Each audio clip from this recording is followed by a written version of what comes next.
amongst destiny's throes. Which is the right path that I value more? My tinkerer's tools or my magical form? In the danger, don't know what comes next. Weaving my way with each step. On the path we wander through shadow and light, marching through valleys deep and wide, carving our fate and finding our home in this world unknown. Tracker of wolffolk, cursed with a plight, to embrace the darkness or chase the moonlight. Loyalty binds me to all I hold dear. Eager to help, I'll embrace every fear. In the danger, don't know what comes next. Weaving my way with each step. On the path we wander through shadow and light, marching through valleys deep and wide, carving our fate and finding our home in this world unknown.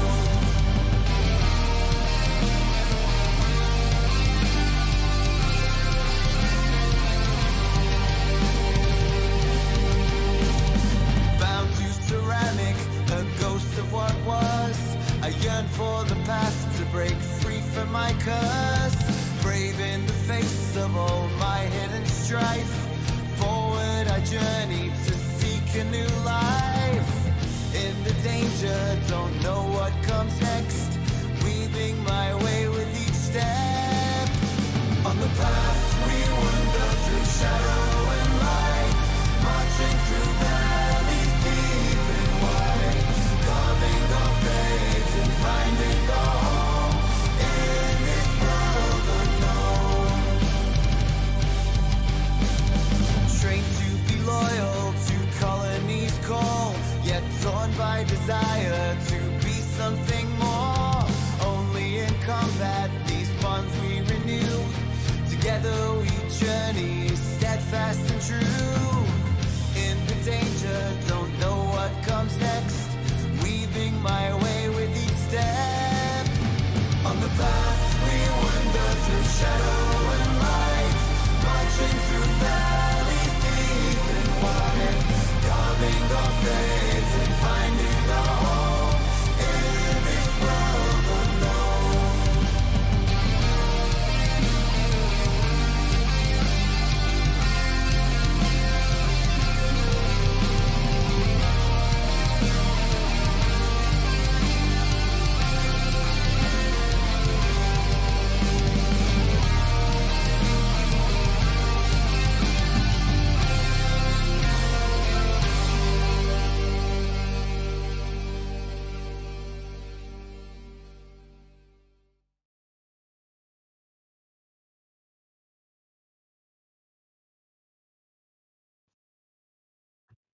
One day I'm gonna time how off I am when I tell people what you say is how long until you unmute and what I tell them. In all fairness, I've had that time a little bit, just because I still have some like buttons to click before I actually switch over. Well, by the time I tell them, I'm always assuming that it's 20 seconds less than you tell me. Honestly, fair. All right, everybody, welcome to episode 18 of the Silver Shadows Trail of Echoes arc. So this is the second game from the main character energy thing, although the first game that we played was an extra long one. But excited to play it. Couple things real quick. We do have 2 new cards. Well, one new and one older that we've brought back out of retirement, which is we have the magical tattoo situation. So June 9th, that Sunday, we are going to do a long speakeasy with co-host Carrie playing Mai as we give you all your tattoos. We're going to like figure out exactly how we're going to do it, but we do think that it is going to be like a style page that you can choose from, and then Mai/Carrie chooses which one of those you get. Each tattoo will come with an ability and artwork.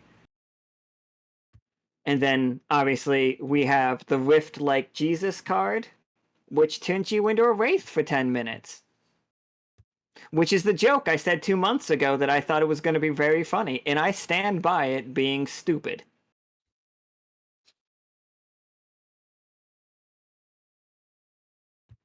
And with that, I'm good to get started. And wait, Nika, did I have anything else to say? All right.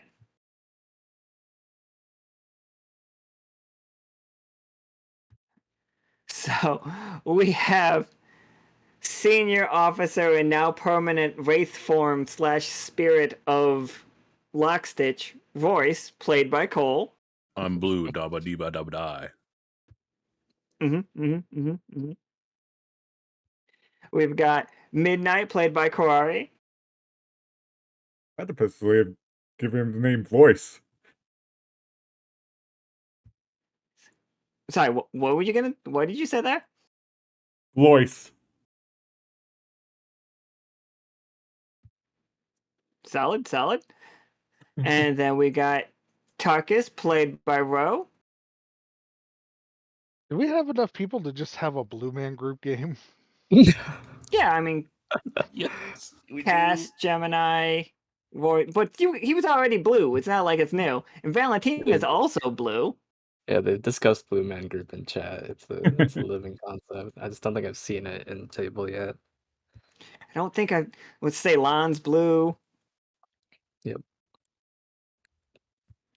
There's got to be other blue characters that I'm like forgetting off the top of my head. Or Lord's more teal / green, or at least I've always considered it green. Valentina, played by Ox. Howdy. So we are all still walking the path. As you can see on the... So we have been on the path for weeks at this point. You all, like Tarkus and Midnight, that, the hand biting, and also you guys going to, Glumcrest, Boardwalk and Fair, where if you're not having fun, you're no fun, was weeks ago at this point. So, like, your hand is fine. Like, you guys might still have a little bit of an animosity towards that, but it's not fresh, if that makes sense. As you can see on the map right here,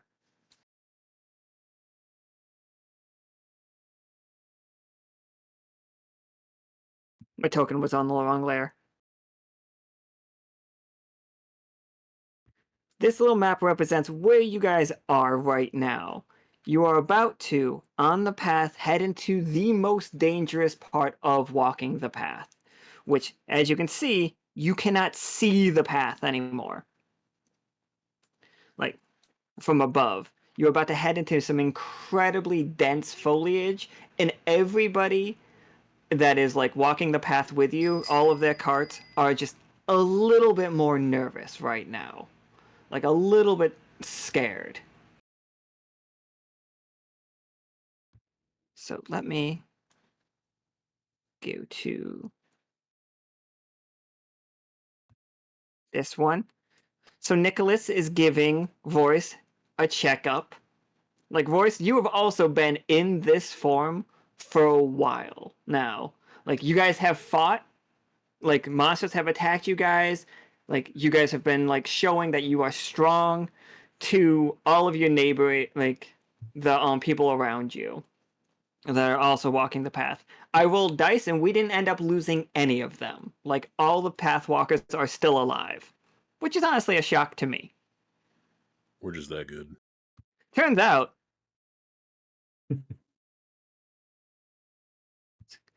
so I actually don't think Royce needs to lay down. You can be like sitting at the edge of the bed as Nicholas is just like he's attempting to tap your knee, and it just keeps going through and hitting his like bench. It's like, did you feel that one? What do you think? It's like, and do you eat now? You know, I haven't had cravings. Okay. That might make Katori a little sad, actually. He's just like, now, I've been experimenting, and like, we don't have a lot of it. Like, especially on the path, we can't get deliveries. And he brings you over what can only be described as like, what if a milkshake had silver flakes in it? Hmm. And he's just like, try to drink this if you don't mind. I go through the motions of what would I do for drinking. Like, I think it's fully like a silver situation. Like, it's one of those like steel cups that they hand you at like, you know, when you get a milkshake at a place, but it's all silver and the straw is silver. And like, you can get it down. Like, it goes down, but as it goes down, your body immediately burns off all of the parts that aren't silver. It's not like it hits the floor, but like, we can watch your we can watch you swallow it, and then it just like vanishes into your being. Tasty. Nicholas is just like, I appreciate that. I'm not much of a cook myself, but we were hoping that this might work. And he just like starts writing notes. When he opens his journal, he's writing notes, and you see another person's handwriting directly above that. Like, he's communicating with somebody in these notes. Interesting. Who you sharing that with? I've got a couple of doctor friends that are very interested in spirits, ghosts, putting ghosts and spirits into bodies, bodies becoming spirits and ghosts. It's all very elaborate. Oh, yeah. Like, have you heard of anyone? Are you familiar with a Dr. Myers by any chance? Dr. Myers. Dr. Myers. I don't think I am. I'm trying to think, like, Alan trying to think whether or not Royce has had any, like, communication or, like, any, you know, have you seen him? Canonically, Royce doesn't read reports, right? Like reports for Lockstitch? Yeah. Or do you? Depends on the report. How often do you think that's going to come across Royce's desk? That's fair. It's not an engineering situation. So unless somebody like brings it to him, he probably hasn't read any relevant reports. She's like, well, the great help. They have, he's been studying like, the impact of putting a spirit into a corpse recently. He's had some very interesting studies in folk song about spreading his magic. We think we might be able to use it against the corruption, or with the corruption. Not 100% sure what his plan there is. Huh. This is a interesting field to be looking into. We'd like to study strangeness wherever we can find it. And, like, he holds up a mushroom, whereas we have figured out that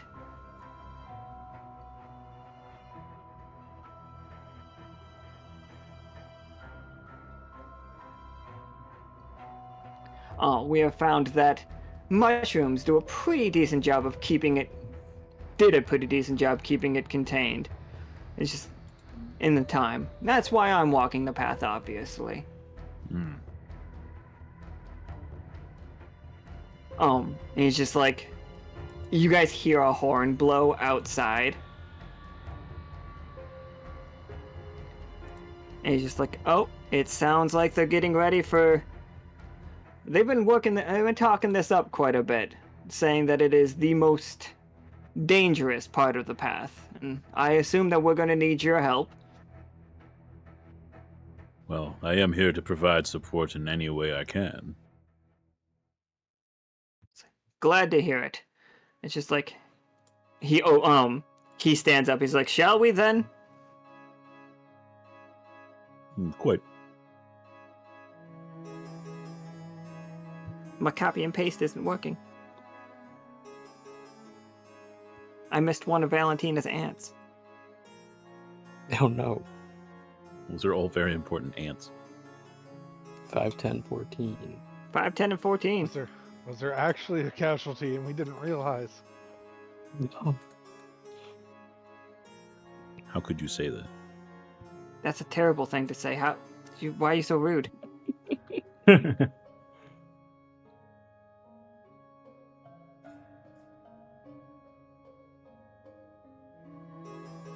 It is 14's token that I can't find. They're gonna be there, don't worry. I lost one already. Hey. Damn. The worst commander in existence. No doom spiraling. No. No. Just leave that to Leo. Leo's in like full doom spiral mode right now. I'm gonna have to go shake a rabbit after this. Lol. Not a euphemism. Wait until I get my non-corporeal hands on you.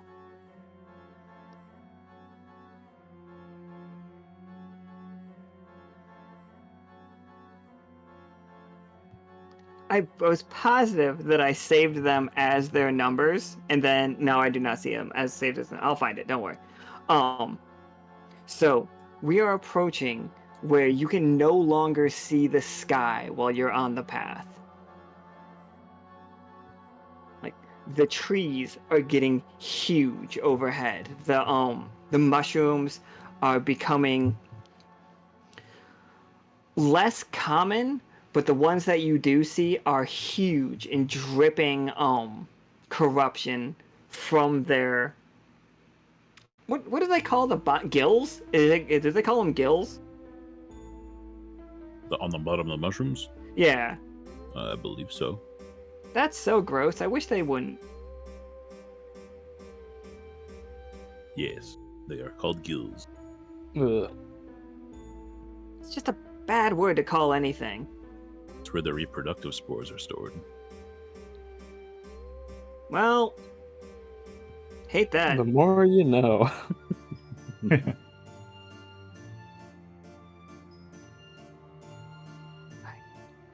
So,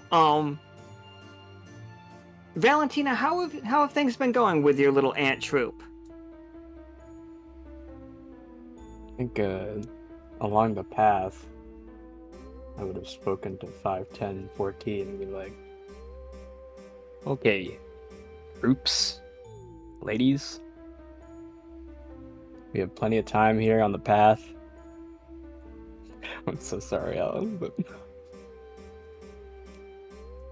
I think it's about time you selected actual names. Yeah, okay, so everybody has a name when they spawn here, which is it's like a weird tradition they do instead of just numbers. I mean, I was Scout 531 before selecting mine. I mean, you don't have to, but just how things roll up here. Oh, absolutely. All three of them salute, like honored by the idea of having names, like actual names. Do you have names for them, or am I naming them? Yeah, Ox. Nika's asking me in chat to name them. I'll pick them, I guess. How about? Oh, thank God. Listen, you got like 3 names you could use right now to be Yeah, really I got funny. this. This one's a mouthful. I'm typing them. This one's Scaramouche, but it's different from the other Scaramouche. And that one's Grim Fandango. And that one's Thunderbolts and Lightning. They're very, very frightening. Brutus?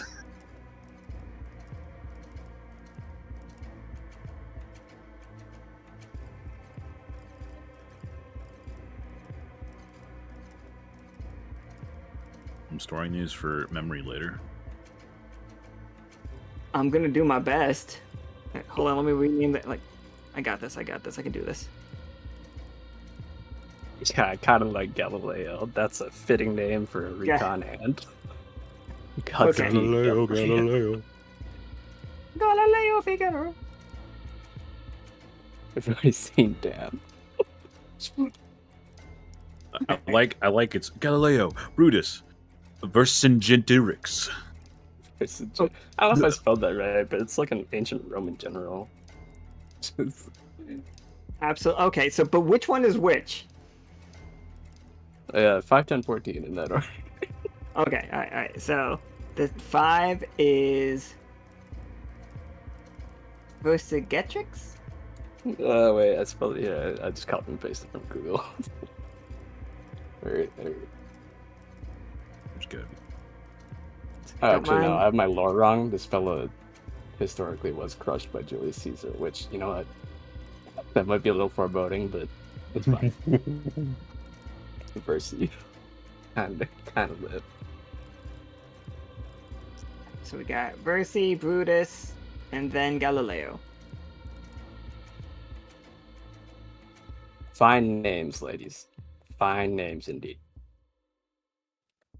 They're just like, we got them from this place called Virtuoso. Did some scouting missions near the Dactyl city. They don't mind because we're not magic. Have you seen a magic ant in your travels? Just curious. The queen is pretty fierce about like snuffing out any magic-born ants. Yeah. Yikes. She doesn't want that kind of challenge to her power.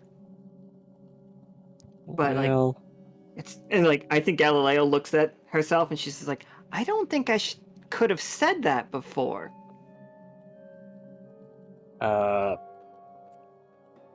the whole not speaking against the queen thing. Yeah. That's... Yeah. It's just like, she's kind of ugly, says Brutus. And she's like, oh, Well, immediately say jumping it. into insulting them. All right. she's got a fat ass. But in a good way. Wow. Yeah, I started this in a good way as well, but damn, good observations. It's like, we are nothing if not observative. Yep, that's the job. I'm proud of you, troops. It's like they all salute in unison. All right, that's enough lollygagging. Back to patrols. Come on, we're on the path. And they just start like singing the chorus of the song as they begin walking the path. It is getting darker. You guys see like the people are coming out of their out of their wagons to also like walk next to them. And like almost everybody has their weapons out. Are you scouting? Are you up ahead of them? Is that I think we would have formed yeah, actually a bit of forward recon, but nothing too far. I will burn an ability for what's it called? Let me find it. For navigation, if I have to. Let me see. Navigate. Here we go. I think that's a daily thing. Yeah. somebody's cooking chicken on the grill outside and it is murdering me. Hey.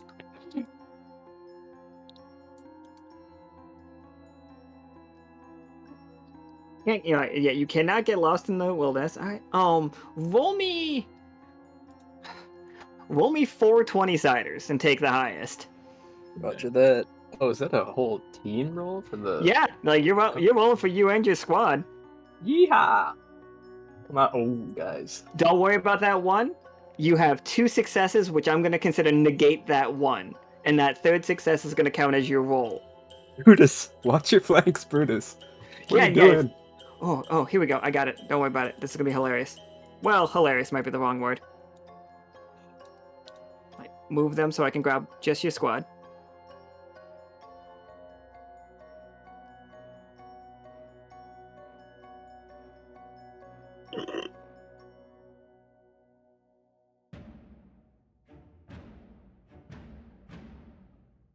You come upon a place, and in here, Like it is all the mushrooms that I was telling you about, like, but like super gross. And this one here is just walk. Oh wait, did I not move us? Wait, oh, the stream is like way behind. They only just saw the roll. Let me refresh. That might be a problem. Oh yeah, it is. There was a problem on my end, guys.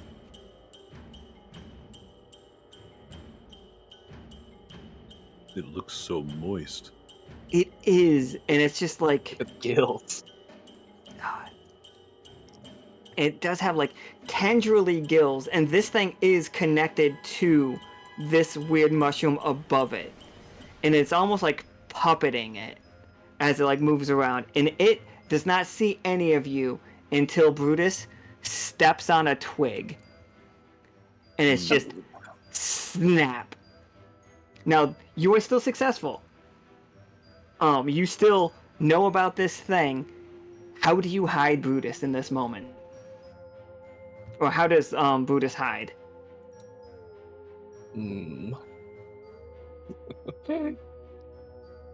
I, okay. Come on, Brutus. Think about your stealth training. I think burrowing down into the dirt is his best bet. Oh, I love it. Just Brutus just like so I think because they did not like they had weapons but nothing like fancy. I think Brutus has one of those shovels that is also like a field shovel that's like an axe on one side and serrated on the other. The trench shovel. Yeah, the trench shovel. Brutus just begins like immediately digs herself a little like thing and like dives under it. So still on the path. That is what we're gonna notice more than anything. You are still on the path. You can feel it, but it is not paved down here the way that it was before. It doesn't have like little guardrails or little like shops or anything, because I'm sure you guys have like wandered into like one of the giant inns at this point that house the people that walk the path. It's the only place that you can stop when walking the path, and you can only stop there for a night at a time.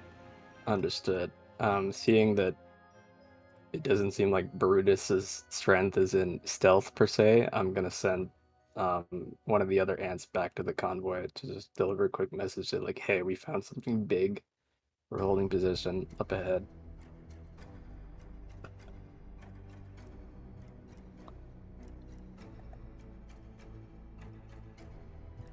The ant just like Galileo just runs back, and she like looks around, sees Royce coming out of Nickel's wagon, and just slaps a firm salute. Wait. Nope, none of you are wearing hats, so yeah, Royce is the logical choice. Is roleplaying flickering for anyone else? Looks okay for me.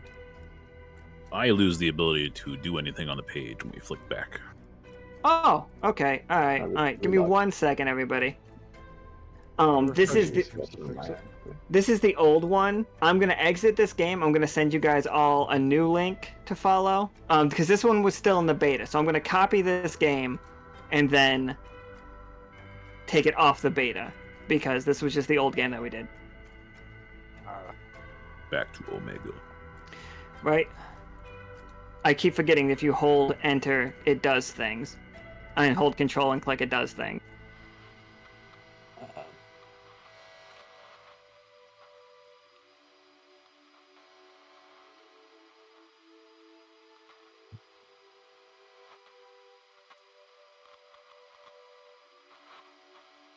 Sorry, everyone. This should just take 1 second. Or a little more than 1 second, but...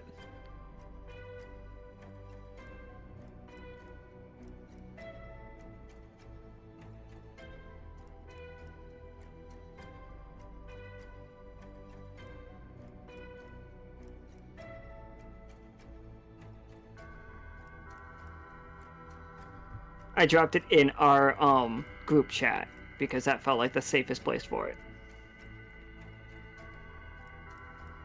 Yeah.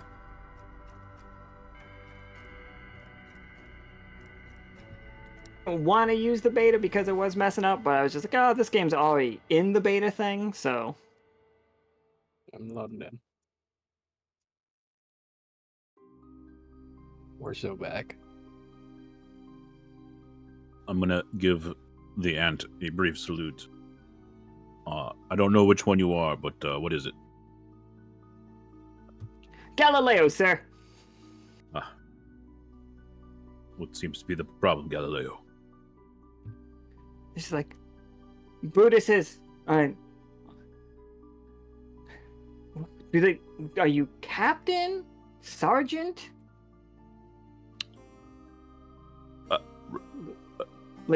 Ox. I'm Valentina. Is Valentina like? Do they call you? Sorry, Commander Valentina. Up ahead has found a strange creature. Brutus has been put into a precarious situation and has buried herself in the dirt. It is a large mushroom of some kind and appears incredibly dangerous, dripping the corruption. Well, how about it, everyone? You want to go beat up a fungi?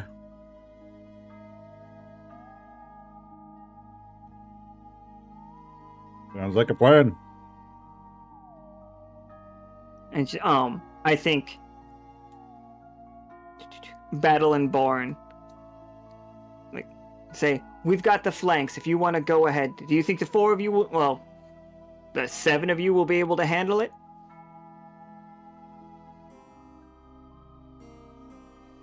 I think so. All right, we'll slow the wagons down to buy you some time, so we can protect our goods.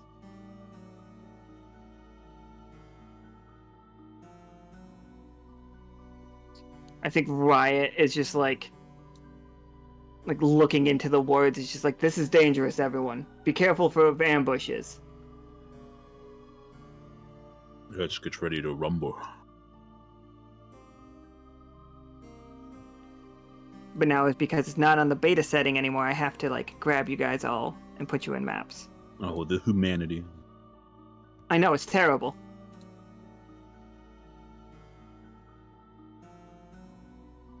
I actually have to work at it.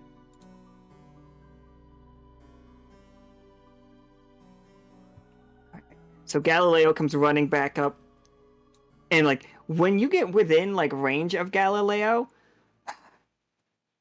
when Galileo gets close to you, Valentina, you feel like the mushrooms are kind of whispering around you, almost like a radio keyed into a certain frequency, as they are we're on our way, Commander. But that's in your head. Oh, Ant Speaks feels so good again. Roger that. So, Galileo helps you all, Tarkus, Midnight, Royce. Galileo is trying to be very stealthy. Are you following her lead? You can see the creature in front of you as it is clearly scanning the path. It is standing in the center of the path. I don't know how stealthy a glowing blue man can be. Think we can set up an ambush of our own? Yeah, I like that idea. Have we recovered our AP since last session? Yeah, you guys will have stayed at an inn, and you guys should be fine. Also, just for a fun comment, Royce only has AP. Royce does not have any HP, and therefore any HP things will not affect him. Wait, that's crazy. Awesome.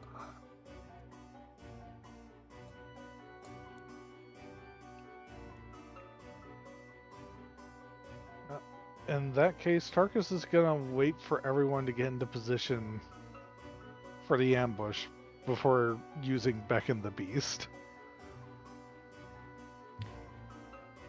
Brutus is over here. This whole thing, from here to all the way over here, counts as the path. This deep into into Tier Loa, especially around here, the path is kind of nebulous. And it moves. wild. Hmm.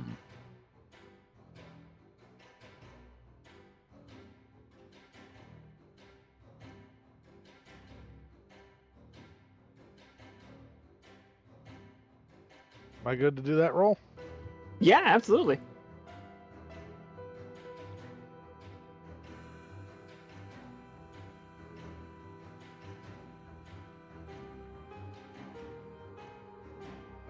I did not mean to roll 2.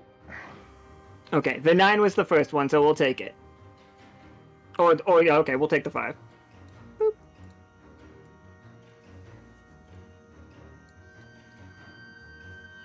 I don't know why I'm a huge fan of like grabbing the dice out of the thing and just making them big. So, oh my god, Tarkus, this is so good. So, as you go to call upon that, at the exact moment that you how do you beckon the beast? What does that look like, Tarkus? I think Tarkus is standing out in the open, and he just fires the shotgun into the air to get its attention. Yeah. As you pull that trigger, it sounds like a bell ringing. Like the biggest bell that anyone has ever heard ring. And it is like, at the same time, the entire world, everybody in the Silver Thimble, you feel it too. Like, as this is the destruction of the building, the embassy, at the exact same time, where Krieg and Akana unionized hundreds of ghosts, children ghosts, to slay their trauma. Oh. Bruh. And like a green wave, like you guys can see it in the sky, and it hits you, Tarkus. Like you're not in your like one body anymore, but you feel sadness. You feel something happened to Leo. Everyone that was in the 10 Candles game, for a quick flash, you see your death again. Ooh. Youchie. Ooh. Couldn't be me. Like, Royce, you're fine. Just huh? I don't even think it hits Royce. It just goes past. It's like, what? After reliving his first death over and over, is Tarkus just desensitized to this? You might be getting closer to being desensitized, but I don't think yet. I think that moment like is more confusing, and like especially because it's a 5. All of a sudden, like this thing will not ignore you for sure. Like it is on Tarkus, but it has grabbed Tarkus, and like while you guys were all distracted, you are in the air being held in this thing's fist as it like. You guys remember when like Vegeta squeezed Goku a whole bunch in the original Saiyan saga? That's what's happening to Tarkus as this thing is just like focusing on him, like squeezing. You feel some of your ribs begin to like give. They haven't broken yet, but you have taken 4 damage and are like in a very dangerous spot being held by this thing. And also, out of its gills, more of these like weird tendrils are coming down, and they like you feel them touching your neck, and they are like sliding around trying to get inside your face. Gross. Oh yeah, absolutely. And any of you guys can do anything. I would like to clap. As in the wizard ability clap, not just. Absolutely. It's just like, Stands good like job, clapping. Tarkus. Fucking just an amazing show of that shotgun. But yeah, I clap at its legs. I'm trying to like force it back or something, and maybe even try to knock it onto its butt. Oh yeah, give me a 20-setter.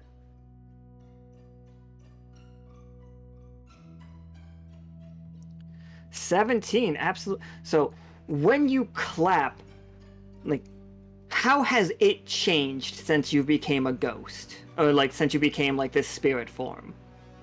Does it look different? I imagine it's more loud, surprisingly, and a lot more people can probably instead of being like a invisible force of energy, you can see it now. Okay, like a full-on shockwave situation. Yeah.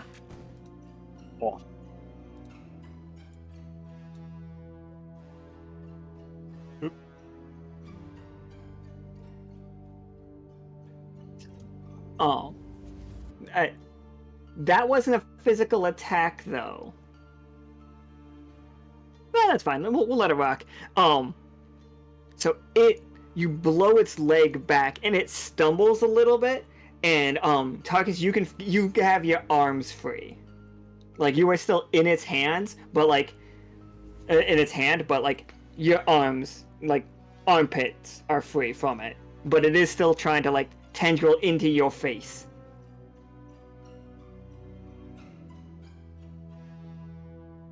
That's fine. I meant to say physical attack on it, but that's my fault. You're good. Valentina, Galileo comes to your side and like helps you to your feet as like the memories start to tear through you, much like those wasps. Thank you, soldier. I'm good. Like, excellent. And she pulls out her like morning star, and she's just like, "Where are we striking, Commander?" Just let the heavy hitters do their work, but if you want to provide some cover fire and keep this thing from getting too far away from us, that'd be great. Aye, aye. And she like puts her morning star away and pulls out a repeating crossbow.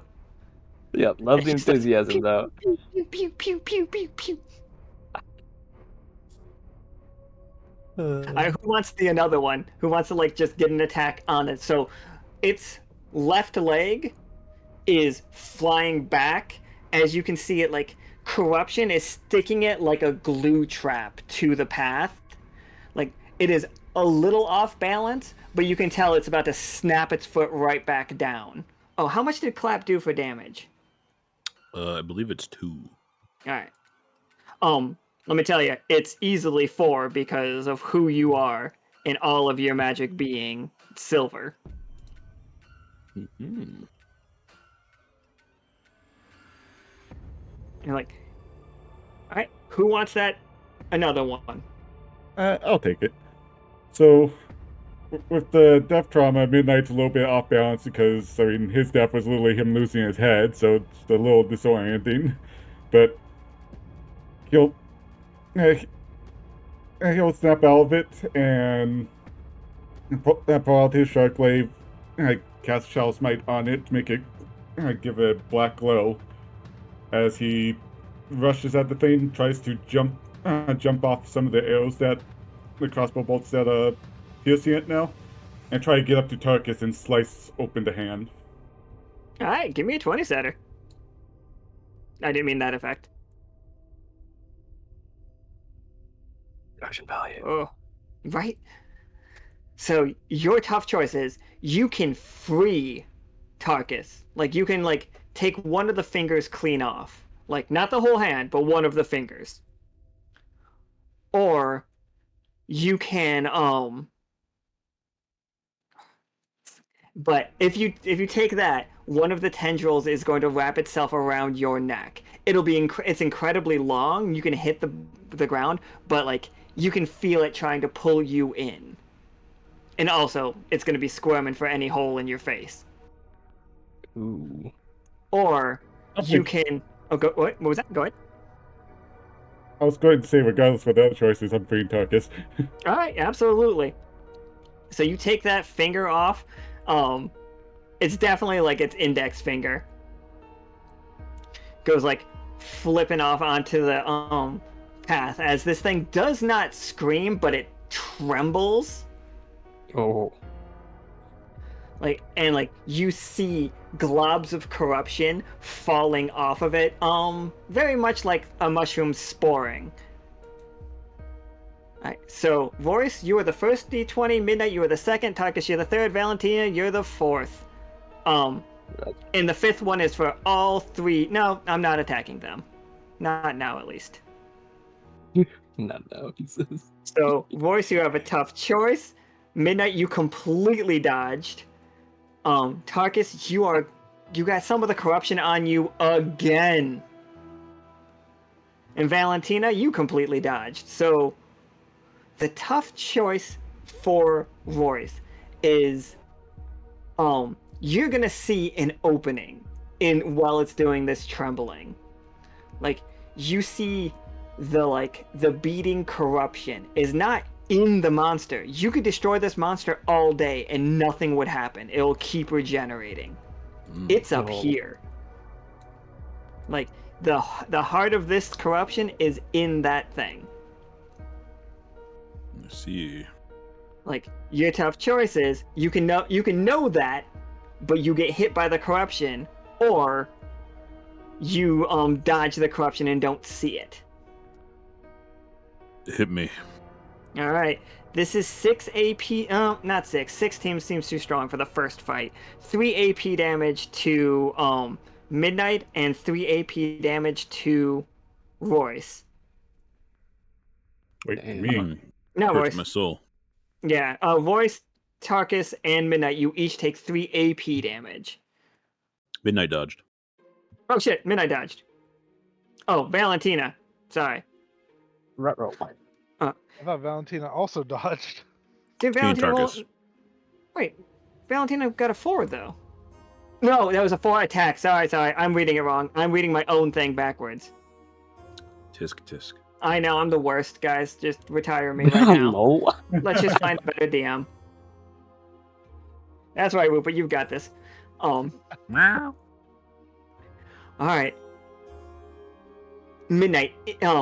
You hear the voice of the black dog coming from your cloak.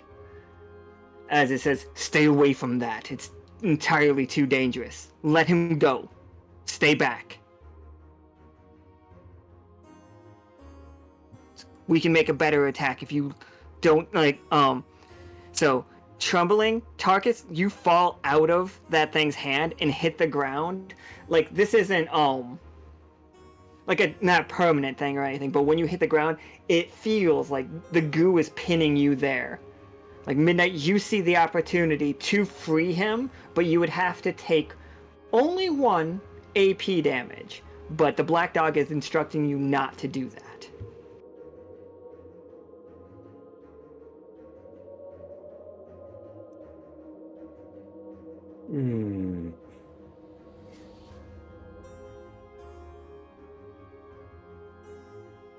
I think Midnight's going to listen, but he's going to mumble under his breath. If he gets hurt, this is on you.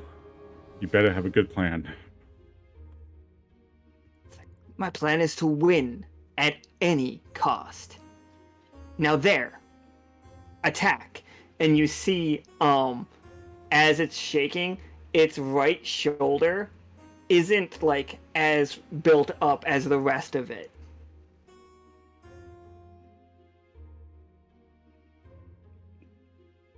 Okay, yeah, he'll try to leap up and get a good slash in. So while Midnight is in the air after that, we'll make that roll in a second. Valentina, you and your squad have completely dodged the gunk. And they're just standing there ready to go. So we've got Brutus is like stealth, like crawling, like on their elbows towards the foot with their shovel out, like getting ready to just bring it down on the foot. Okay. Go ahead. Yeah, I think seeing what Brutus is doing, that bold ant. I guess we'll give Brutus some cover fire, and I'll use far shot if I have to, but I don't know what the range is.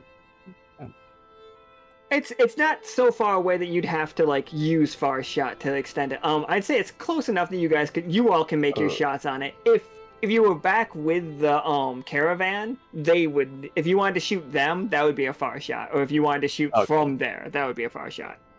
Roger that. I'll just use an overpower instead, and I'll gesture for saturated fire on this mushroom, this walking mushroom.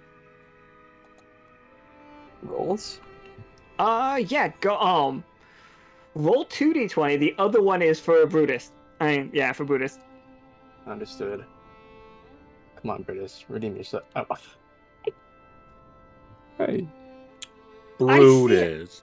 I see a 19 and a 17, but like it says a 3 and a 17. I got a 3 and 17 in the chat for sure. So, which one do you want the second one to be Brutus, or do you want the first one to be Brutus?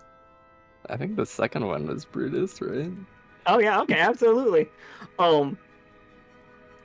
So you were overpowering. Were you just attacking her, or were you shooting? I missed that part. That was on me. So we were shooting, trying to get this thing in a compromised position. I don't think the 3 is enough to do that. It is not, as this thing, like, you... Brutus stabs it through the foot, just completely, like, just pins it to the ground, like, and it takes the whole shovel to do it. You can't even see a bit of the, like, actually you do. It's like the sword and the stone, but you only see the, like, the hilt of the shovel, like, yeah, the handle of it. And, like, in your head, all of the mushrooms around this area scream as you hear, "Et tu, Brute?"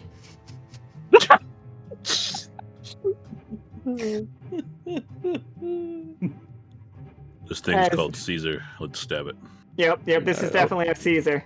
Well, I'll send a quick comm to the squad that missed, including myself. It's like, all right, let's tighten up the aim a little bit, ladies. I know it's dark, but damn. Absolutely, it's like, so it's like, Midnight, roll me 2d20 and take the higher, as it was going to, like, fight you, but now it is looking at Brutus very angrily. Okay. Uh-oh. Ooh, tough choice. Okay. You can take that arm clean off. Clean off that, like, take that arm fully off, but that little, like, tendril that's trying to, like, squeeze itself into you, it finds your ear canal. I hate it. Like, Oh, no. like, or you can spin and slice that tendril and be completely free of that. I'm going to have to slice that tendril. I don't blame you.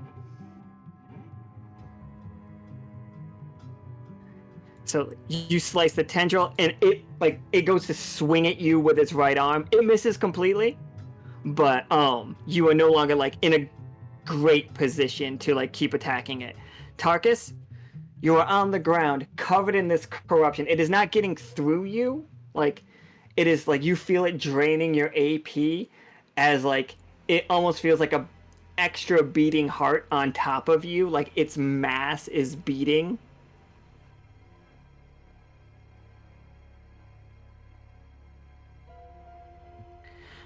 But you can get up, and that is going to be tied into the roll. What do you, like, if you get up real quick, what are you gonna do? Or what is your plan here?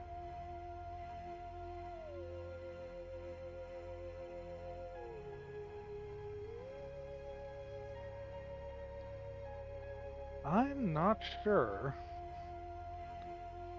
Do you want to hold it and, like, till somebody else gets you up? Is this corruption connected to the creature, or is it just a big glop? It's a big glop. It's not connected directly to it. Roll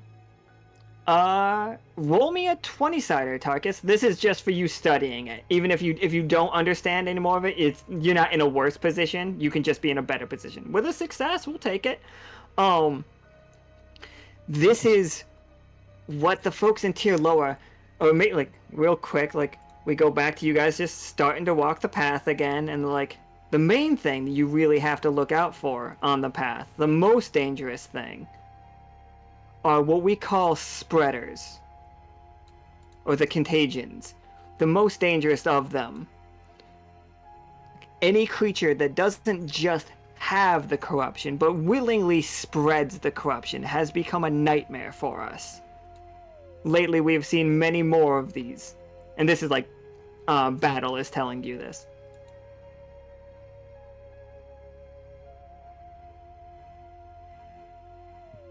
But in the flashback of the conversations, you have any questions about the corruption that you could ask her? She'll answer you. You've got time.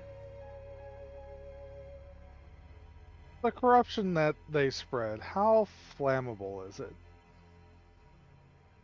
And like, she motions around the forest. We don't really use much fire here.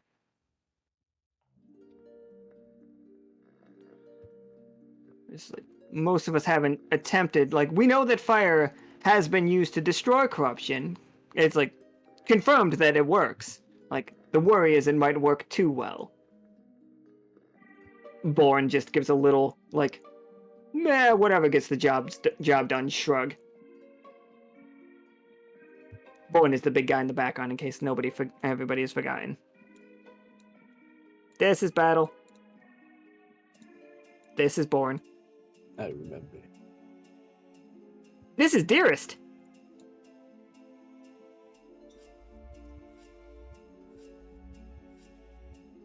Alright, so yeah, Tarkus, you know for sure that this is flammable, and like we've seen this stuff burn up because in their infinite wisdom, Soki and Vetna and fuck, who else was with there? And Isaac, was it? Gave all the squirrels flamethrowers. Oh god. Yeah, Oh, the Neverglades is full of squirrels with flamethrowers running around cleaning up the corruption. They're very I'm good sure at it, that's though. fine. Like, we have learned that they're good at it.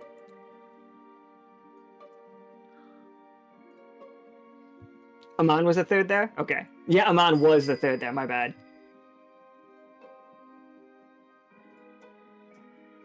Yeah, they're real good flamethrowers. They work just fine.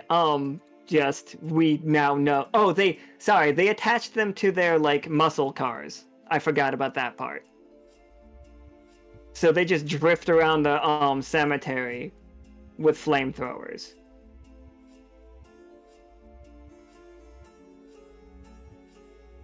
But yeah, Tarkus, laying on the ground, you got covered in flammable corruption, giant mushroom, tendrils still like wrapped around your neck and shoulders.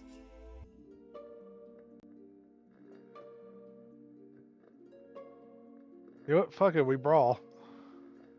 I'm gonna play a limit break.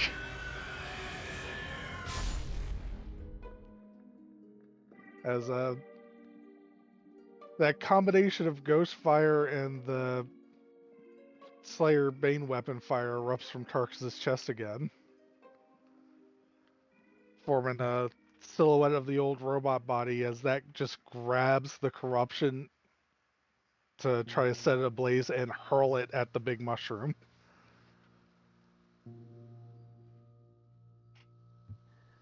Alright. Roll me a 20-sider. And remember, this is not whether or not it works, this is whether or not you survive. I've already gotten beat up in this first fight. I don't see it getting worse. 12 is good.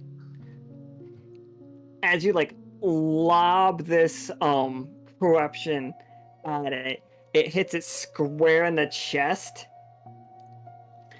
And starts radiating outwards with just, like, despicable looking green fire.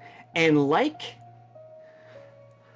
you called for help, like the aura, I think it's like an aurora borealis of green ghostly energy in the sky ever since that building blew up, which was just a couple of seconds ago for you, like coming down like a funnel of just screaming vengeful children,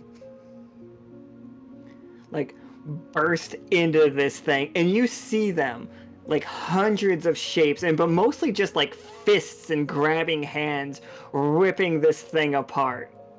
Like, you have set a beacon for things to attack this place. Let me put the ghosts on the tokens on the screen.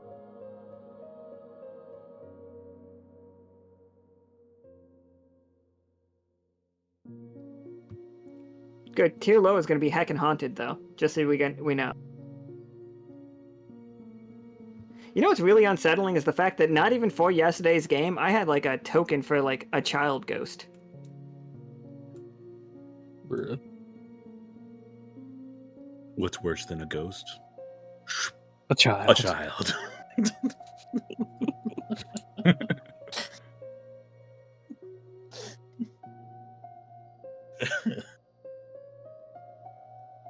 And look how happy they look. Look at all of them. It's a whole orphanage over there. It was.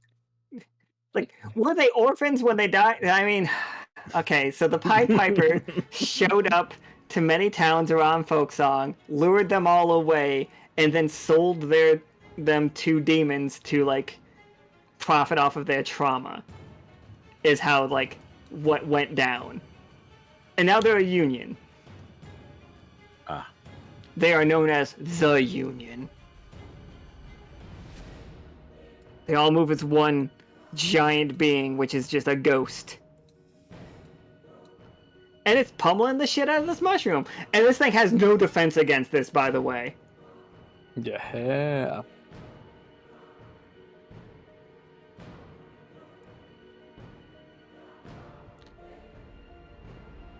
So it's like flailing around. Royce, you know that like everything that they do is fucking working. It's doing a hell of a job beating the shit out of this. Like, it's incredible. Like, incredibly effective. But Royce knows that that is not where we need to hit. I'd like to blink up to where I saw the weak point that we need to hit. And channel my energy into my fists and punch. Oh, God. Give me that roll. 16 is a success. So, like, you punch it with your flaming, like, silver fist. Mhm. And because, of course, you are who and what you are, when you hit it, it just, like, doesn't scream, but all of these mushrooms tremble at the same time. And Valentina, can you roll me 4d20? After that. Such a good number. 420s. Yep, 4d. Oh, I get it. Uh-oh. All right, so it's a lot of threes lately, guys. averaged out. It becomes a tough choice. So, you see these mushrooms are about to begin lashing out. All the ones at the side of the road, their tendrils are beginning to grow, and they're going to be trying to grab everybody. Like, there's an attack coming for Midnight when he's like from the direction he is not looking. There's attack coming for Tarkus as he is like recovering. Are you like panting heavily after that limit break, Tarkus? Like, what? How's that feel to like do that? I think Tarkus has a hand over where his heart is and is sweating heavily. Royce has nothing's coming from Royce, but they are going to try. Like, you can defend them. You can defend Midnight and Tarkus with your attacks. Okay. But one of your little one of your little ladies is going to be grabbed, not dead. They're going to take 2 damage from it and be pulled into like closer to one of the mushrooms. But you can completely defend the other 2 so they can get their attacks off without any problems. Can I get a reminder on how much HP these little 6 gals? apiece. These gals have 6 HP apiece. All right, Godspeed, Brutus. You got this. Yep. It's like, whee! She is just fucking just swinging her shovel at the tendril the whole time, just trying to like cut it off. It's leaking like black viscous goo. I think she jumped in the way of Midnight's tendril. Like, one of them was just like coming to get him, and she like blocks it using the head of the shovel like a shield. Probably. But now she's getting dragged away.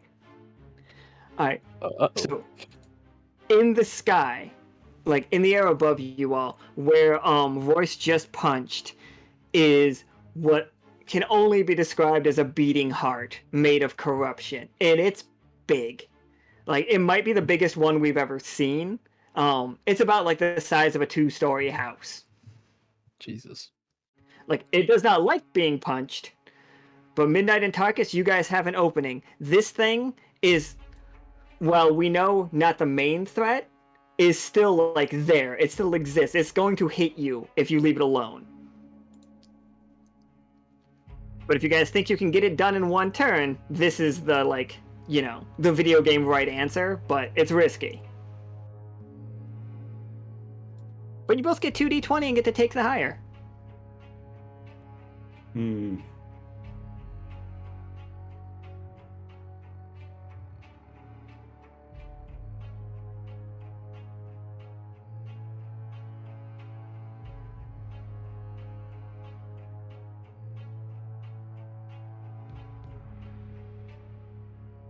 Okay, so I think Midnight is going to go for the beating heart. He's going to try to climb up this creature and draw the silver sword. And when he gets to the top of it, just throw the silver sword at the hurt. And I'm playing Rip like Jesus. He's basically his shells are erupting from his shirt to tear off the sleeves as he tenses his muscles to do the throw. Yeah. Like, when you May I grab have it... a What? suggestion? There's a legendary ability I have that I have not used in a long while that lets me roll the same time as you for a team attack. Okay, what do you have? You want uppies? Oh sure, launch me. Yes. Yes. Midnight would love uppies. Bork. So yeah, Tarkus is gonna help Midnight get up there. I guess I'm not throwing. I am going for the full-on charging stab. As Midnight, as you take, like, both of you roll me 20 sided, 4d20, 2d20 each, and the highest counts. Like, oh no, we add all this together, don't we? I think that's how it worked last Yeah, time, but it doesn't specify. Your ability is we add the numbers together, so that's 17 already. Midnight, all you need to do is roll a 2, oh, is that, 17 and, okay, no, so 17 plus 22. Yeah, so it's 37. I think, no, 39. I can't do 39. math. 39.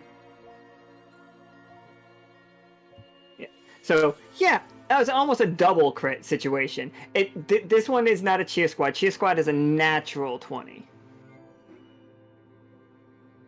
It's like F and Chad is only a natural 1. I'm pretty sure the phrase that way. But Midnight, as you grab the silver sword and get launched into the sky, you hear the black dog screaming about this. It is furious that you're using the sword again.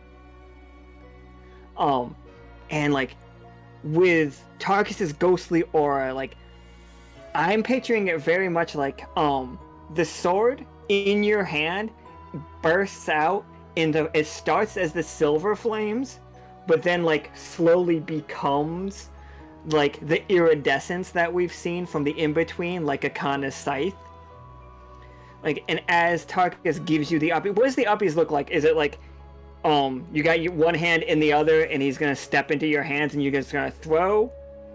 Like, That's what I'm thinking. Yeah, that works. so as like you fly into the sky, like Midnight is not casting a shadow. Nobody casts a shadow in this light, but you are so bright. You look like the moon on a like cloudless on a cloudless night. You guys ever seen it where the moon just looks way too big? Yeah. I love That it. is what Midnight looks like as he like approaches this thing. Like, all right, Midnight. What's the attack look like? I think he just crashes into that HUD and is the energy round is just trying to push through it and come out the other side. Is it like a lunge or is it like is this like a samurai slash thing? It's a lunging stab. Royce, you pull your fist out of the heart, like on Silverfire, just in time to see Midnight just fucking just cowabungaing in. Hell yeah. Get in there. Like, does like 100 ghost children like walloping this mushroom.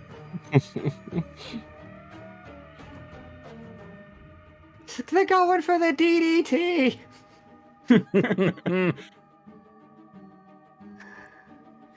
Oh, Midnight, as your sword like pierces through it, like you have ghostly flames covering you. You have iridescent flames covering you.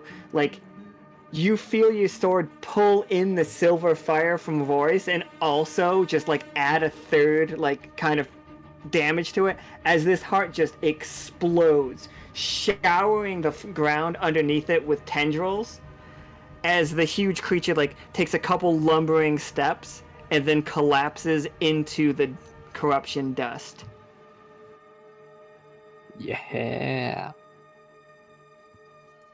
The ghost children all like swarm around Tarkus for a second, and like Tarkus, in your mind, you hear an apology that you can't be one of them anymore, and then like maybe next time as they vanish into the sky. Maybe next time. Damn crazy kids. Can targets at least give them all pats on the heads? Horrible. Yeah, you can for sure. Like pat. They're all named Patrick, by the way, all of them. Bruh. That is a very specific Pied Piper. He's a Patrick Piper. Patrick Piper. The Patrick Pied Piper. Patrick the Patty Pad Also named Piper. Patrick.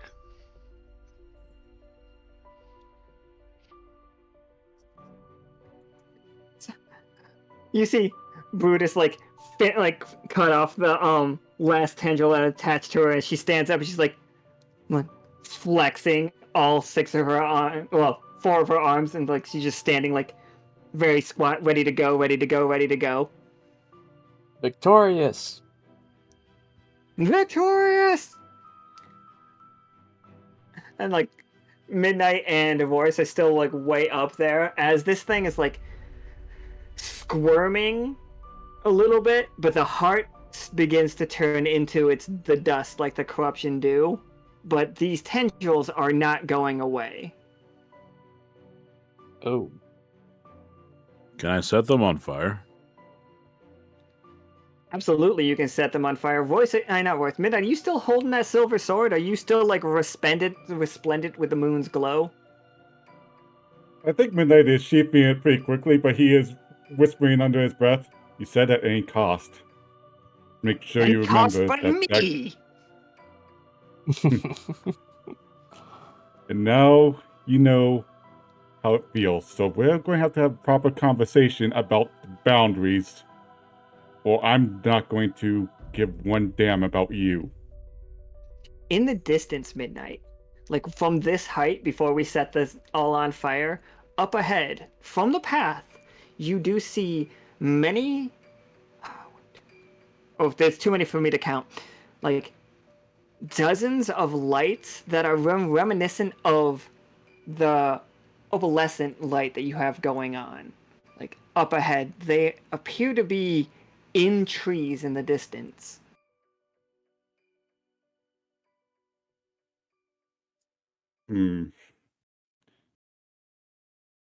Hey guys, there seems to be something up ahead. Something, well, a lot like what I just did. Excellent. Let's go say hi. Okay. Guys, ladies, take care of Snap. Brutus, please. I'll be right back.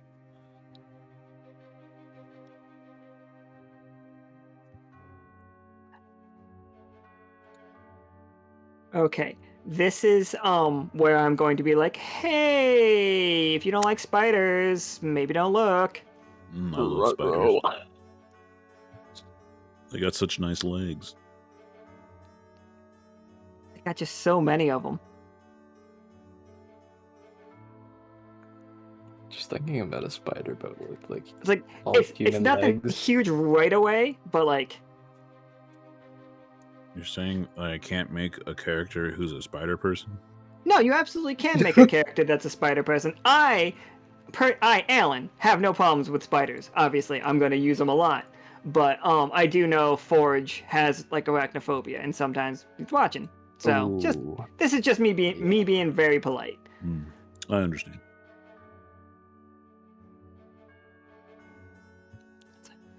So are you guys like leading like ahead of the wagons, or because you above guys them. totally can be? Oh yeah, that's I'm right. gonna- Royce has to run this down first. I'm just grabbing you guys real quick so I can move your tokens. Gotcha.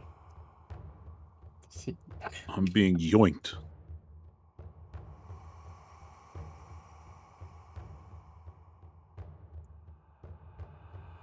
Like, I'm not gonna make Midnight or Royce roll to get down from here. That would be silly. But We can what? catch him. I don't know. Do I just like float now? Like that? I'm like Yeah, a spirit. You totally just like. I think you still have legs, but like we can just have you have the little Casper, little wispy thing if you want that. Oh no, I want legs, but I also just want to float. Minecraft creative mode.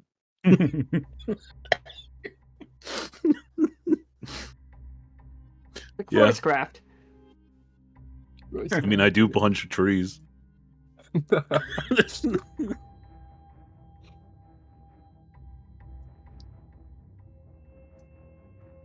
You said that I'm not gonna restart my thing. Remind me in 24 hours. Leave me alone.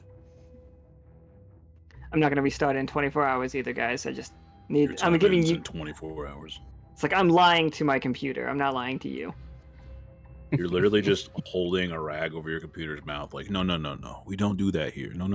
Shh. Pouring coffee directly into the keyboard. It's like, stay up. This God, he's got what computers need. All right. So, Royce, you said you want to set this on fire. Yes, that with what you my were saying? silver flames. Yeah. As you sheath the sword, Midnight, the black dog is just like, keep some of that. Consume it. And it's just like, it will give you power over them. And like, it's turning your head forcefully to look at, the ants. All 4 of them. My friends are not food. They're not, don't eat them, use them. They are weak to it. They are weak-willed, weak-minded creatures. Just learn how to use it and use them as your pawns. That is not the way I do things. Ah! Pathetic. And you wanted to be a black dog. You wanted to be one of us.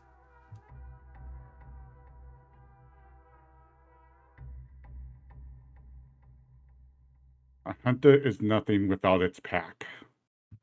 Right. And a pack is so much better if it's all cohesive. It is better done through loyalty, not force. Buddhist walks up to Valentina. She's like, I got this one. It keeps squirming, though. Oh, good sample collecting. Brutus, you're bleeding out of your joints there. I feel like you can probably run back to the convoy and get even or talk to the doctor. You're The right. buddy I'll give this to system. Nicholas. Just salutes with the hand that has the tendril, like, and then you see the tendrils are still wiggling, trying to get into her like nooks and crannies.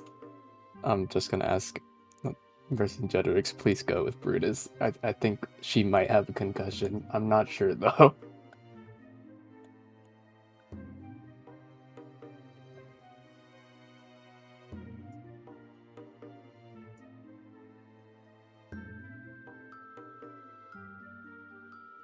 I didn't know I was going to be putting these three in the doctor's place today, but that's funny.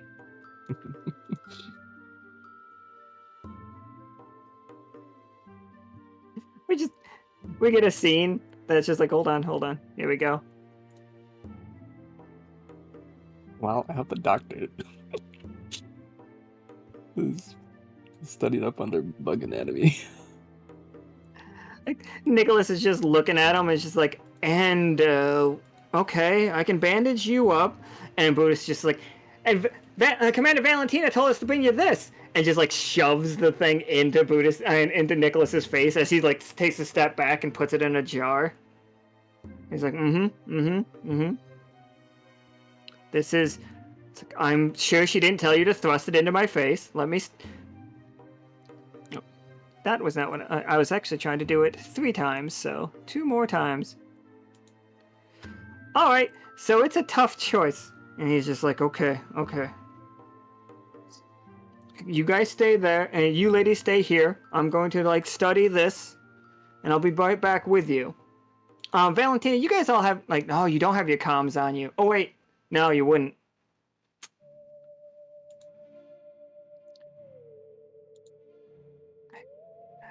So we're gonna keep going. Are you guys waiting for the caravan to catch up with you, or are you guys leading forward? I would prefer to lead forward if we want to figure out what these interesting lights are beforehand. Yeah. Yeah, I'm in agreement on that. Let's take a look. So well, not these 3. These 3 are busy now, getting medical attention. Take care of everyone out here. So you see a giant spider web, absolutely huge spider web.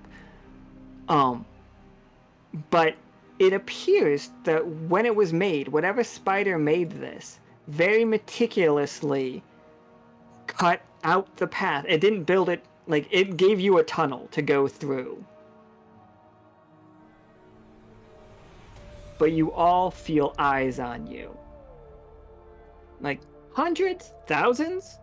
Lots and lots of eyes. I'm gonna yell out, Oh shit. if you don't want all your webs to simply burn, leave us alone. I think that's why there's a hole where the path is. I'm just making it clear. Roll me a 20-sided. This is... I sometimes wish that we had stat blocks, which is why I'm looking at replacing quest with index. It's 11. Like, Royce's diplomacy check barely succeeds. Diplomacy quotation marks. I'm glad we all heard the quotation marks for diplomacy. I'm a senior officer. I gotta know how to talk to people. This is true. This is true.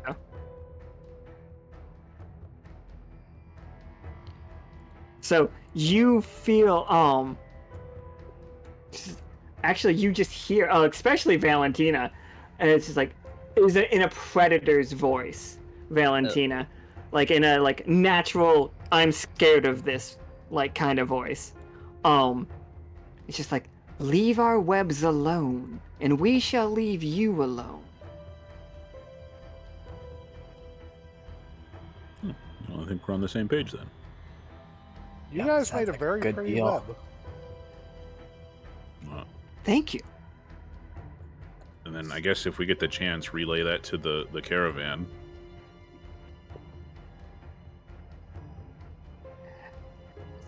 Like, Valentina, in your head, you just start hearing Brutus. The doctor says I'm gonna be fine. He didn't like it when I thrust the little tendril in his face, though. Oh yeah, a lot of the people have personal space stuff, unlike us. So Right? It's just like all 3 of them are like basically shoulder to shoulder on the bed. Yeah. Oh, don't touch the webs. Relay that to the caravan, please. Absolutely. And it's like you feel the salute from all three of them. Ah, a good feeling. How does Nicholas feel about that? Just watching the ants just go salute. I think Nicholas is like doing that. He is either doing the face that Flynn drew for him doing. You know what I mean? That like. Yeah. I'm just Or- loving that, like the ants. He's go ahead, finish your thought. It's like they're in like their own private Discord channel. They really are. Or he's doing the disgusted face that the captain does once in a while. Like the ew. Like Nicholas turns out not the biggest fan of ants. Lol.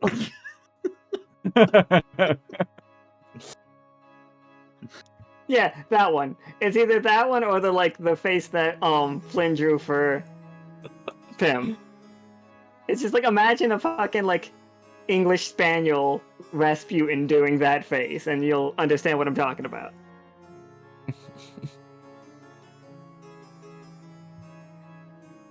Like the fact that they are only used to do what they're commanded, and now they're just like being like let off leash is very fun to me. Behold, free will.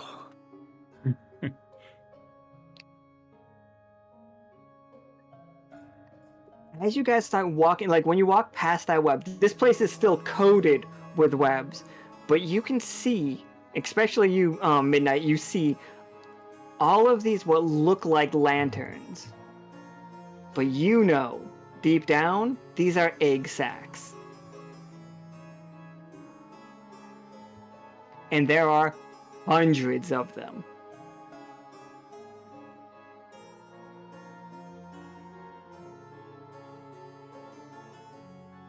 This is oddly familiar. What are they doing here? They're building an army or something. Neat. Yeah, as a PSA, I feel like, not to generalize, I think a lot of bug cultures get pretty aggressive and defensive with their eggs are fucked with. I don't know I'm spiders glad feel I'm well. not cursed anymore.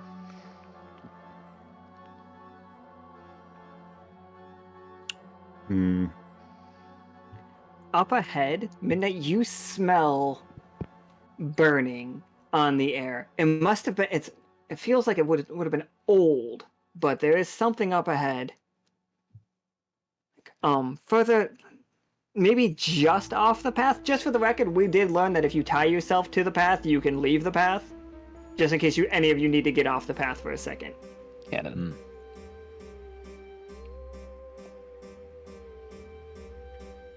Smell something burning up ahead, but it's a little bit off the path. I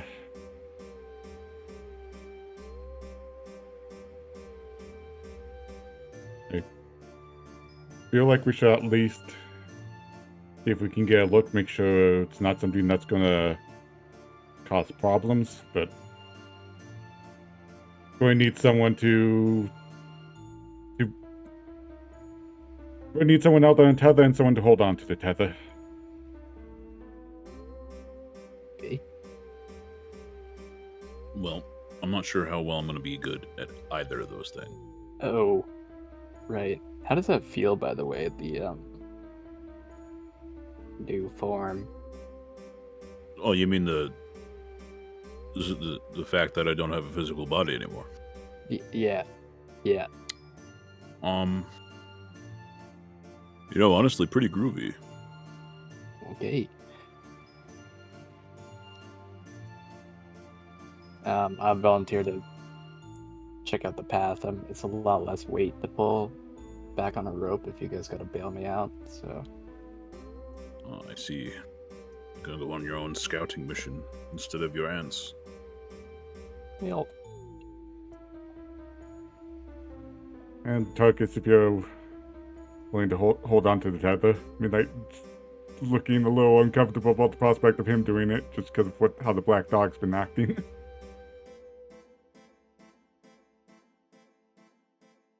All right. Midnight, you don't want to hold the rope. We've known each other so long. The black dog has not said a word since it got in here. With this light on it, like it hasn't moved. It hasn't said a word. If anything, Midnight, roll me 2 20-siders for me real quick. Okay. Oh yeah, you can tell. The black dog is terrified of this place. You feel relieved in the presence of this stuff. Like, if you as a player, in the light of these egg sacs here, rolling a 13 is not a curse. It is just another number. Like, you don't feel any weaker, mind you. Like, you still have access to your monstrousness. Like, just... It feels different.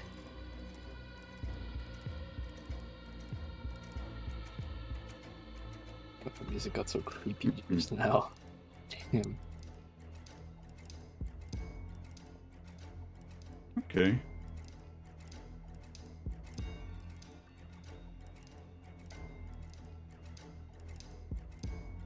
Oh, so you guys did decide who was going to where. Let me put you guys where you need to be. So Valentina... Go ahead. Tarkus anchor, and I'm roped up. Not in a weird way. Yeah, let's not get too horny. I'll burn a track, or maybe I'll close the gap first and then burn a track once I'm close to where they were pointing out creepy stuff.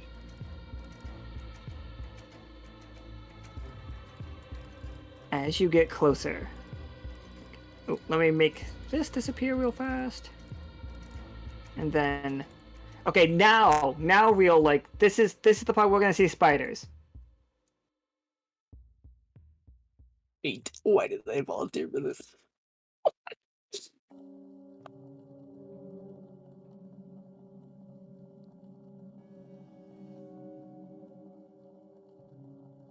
Because you're the bravest ant.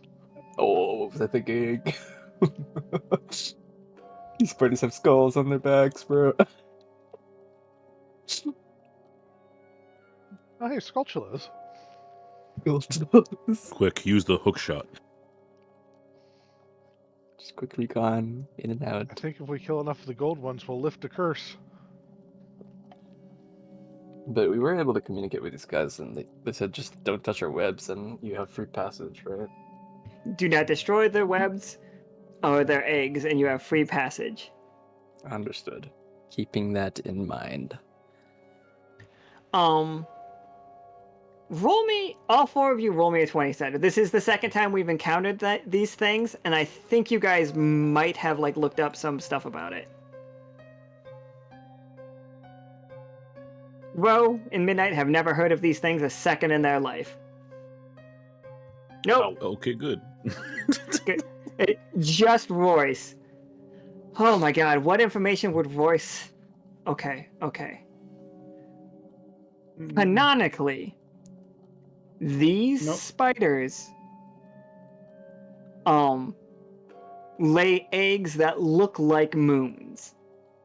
And they mostly live here. Their thread is opalescent and full of possibility. Like, their web is, like, used... They're incredibly endangered. This is the only place in the world that they exist. Because people hunt them down to gather their silk. He puts on my scholar glasses. Oh yes, the possibility spiders. You see, their webs are full of possibility, as the opalescent hue indicates. They're incredibly endangered, and it'd be good not to disturb them. It was once said that they were responsible for all of the good dreams in the world. Like, every time that you had a good... Like, if you slept on a pillow made of this silk, nothing but good dreams. Only the best dreams. It was also said, like, that... You know that rumor that you eat X number of spiders throughout your life? like while you're sleeping. The rumor is that if you eat if one of these spiders, like, you ate it, they give you the strongest nightmares ever. Like, if you ever consumed one of these spiders, you would receive the worst nightmare of your life. But that might just be a rumor, but it did lead to them being, like, put on, like, the endangered species list real fast.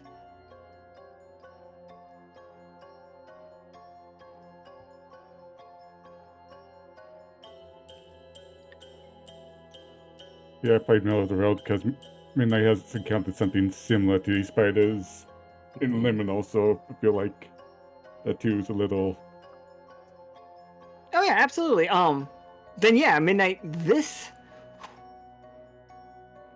these things are, and for, like, lack of a better word, and because the middle of it is a tough choice, so, like, you feel the black dog railing. It is furious. It hates this place. It doesn't want to be in this place. It wants you to be gone. It wants you to run. It wants you out of here. Like, this thread and these spiders are what I consider the opposite of a curse. They are a blessing. You guys don't see any corruption in this part of the forest.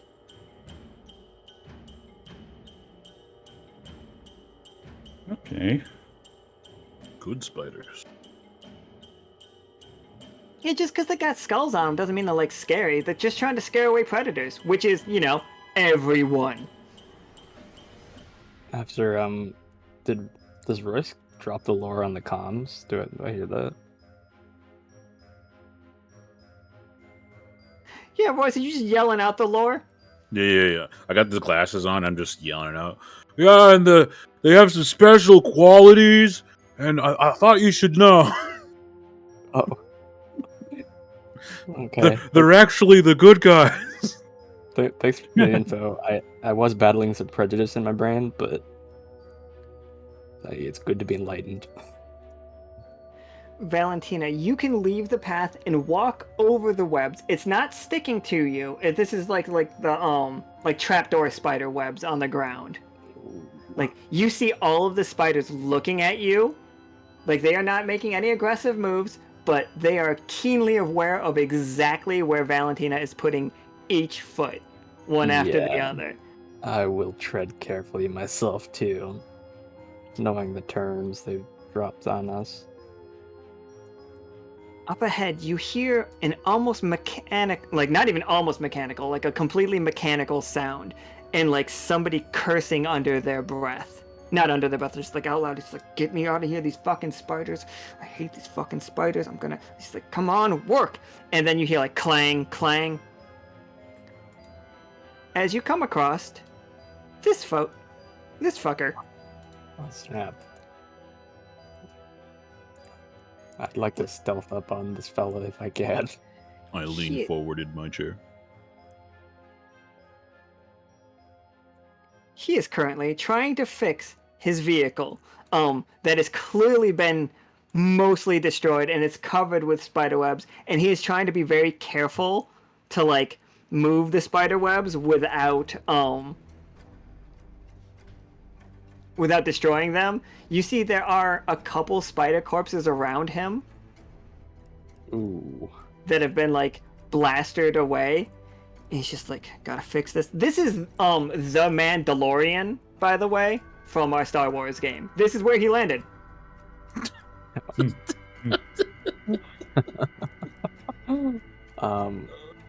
I am going to, I don't know this fella, pistol drawn.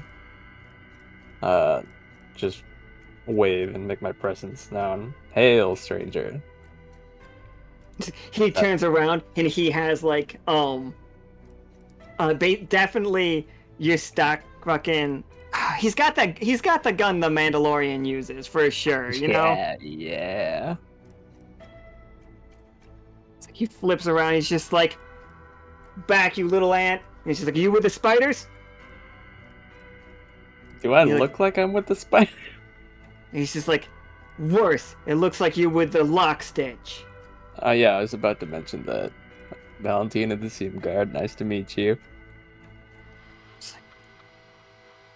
I'm the Mandalorian. This is my vehicle, the DeLorean. Right, what's your business here? I was a bounty hunter hired from the Folded City. It appears that everything went south when some of you folk messed up me and my folk. Like, I had this sick ass attack. You should have seen it. I was gonna come flying out of this tunnel, driving my sweet vehicle. You see it? And it's just like I was coming right at them.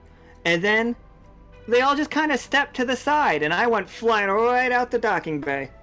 Alright, I'll take your word for it.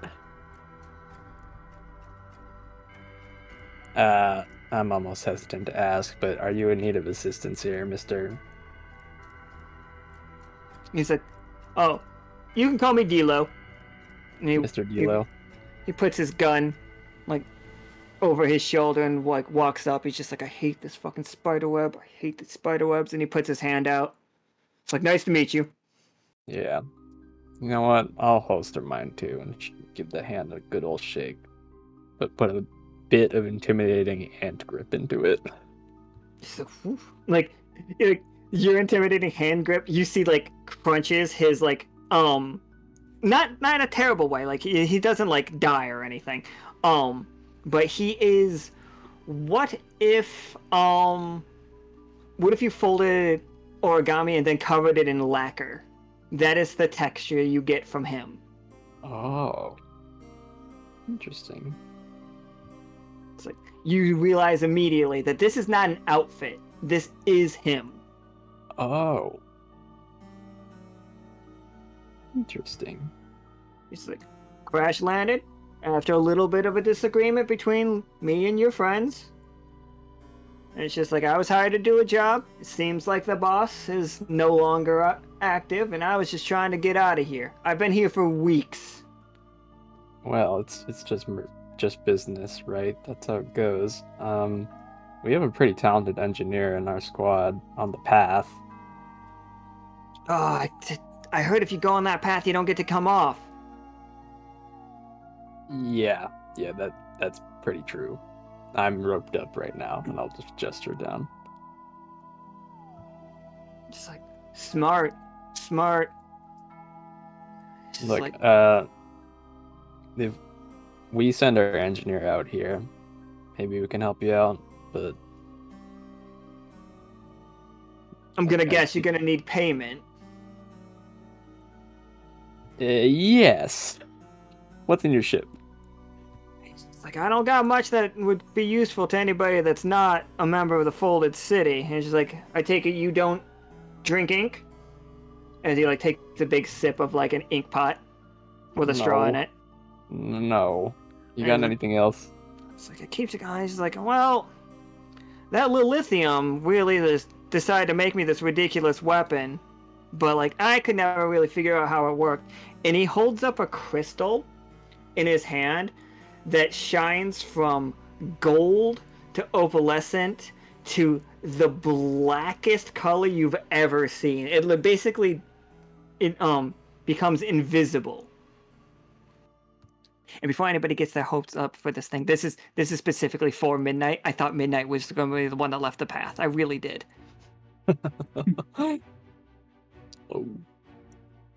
I also expected us to kick it and fight this guy immediately, but Valentina is far more, like, chatty than I expected. I think as we're having this little friendly exchange, seeing the spider corpses on the ground, I am gonna, like, see if I can reach out bug to bug, just mentally, to the spiders, and ask them if this is their foe in the time that he's been here. You hear, like, actually, one of them just slinks right down to you. It's like, and Dilo does not see it coming, and it's just like, he has been an annoyance to us. He's like, you just keep coming up to me. You're really scared. And then, like, he draws his blaster on the spider. I'm gonna hit a disarm. I'm gonna shoot his wrist. Oh, absolutely. Give me 2d20 and take the higher. That's the thing that's of Valentina's.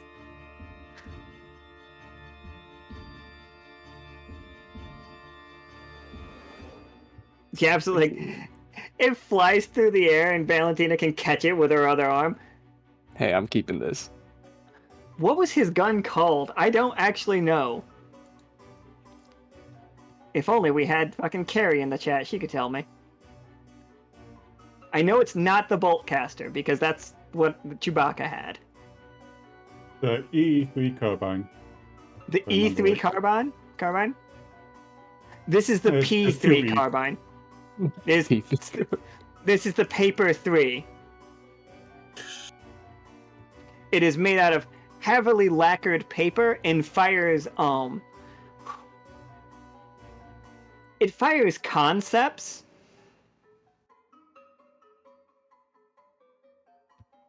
What? Which the? He's just like, what? You're like holding his wrist. He's like, ah. It's like does the thing where he jumps around a bunch. It's just like, okay, I won't hurt any more spiders. You guys can get me out of here.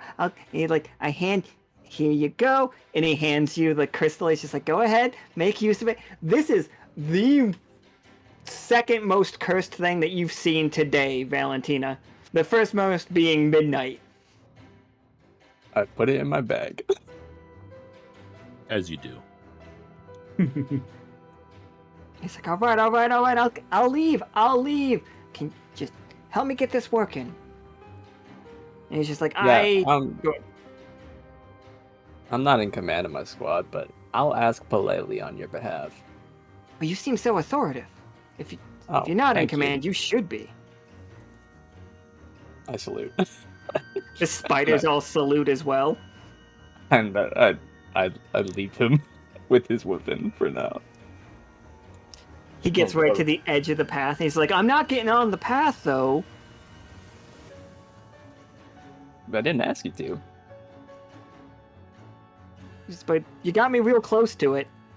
All right, if I'm in sight range of the squad, I'm like, do you guys know this guy? Stranded traveler or stranded bounty hunter.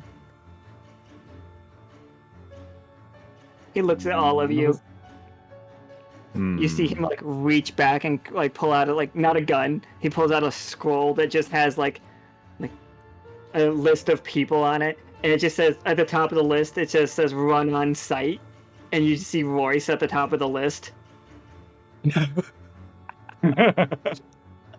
shit! What did you say your name was again? I'm Dilo of the Paper Squadron. And there's terror in his voice, by the way. I'm gonna just give a nod to Royce, like an orders, sir, sort of question. I'm still holding the fella's rifle. Well, you're not here by choice, are you? This is the last place third last place I'd ever be, by choice. And you don't have any ill intents with all of us, do you? Not unless I'm getting paid. Who paid you to kill 3 spiders? I look at his vehicle. Does it look at all salvageable? For you, yeah. I'd say Royce could fix it. Nice. How long do I think it would take me to fix it? Roll me 2 20-sided to take the higher.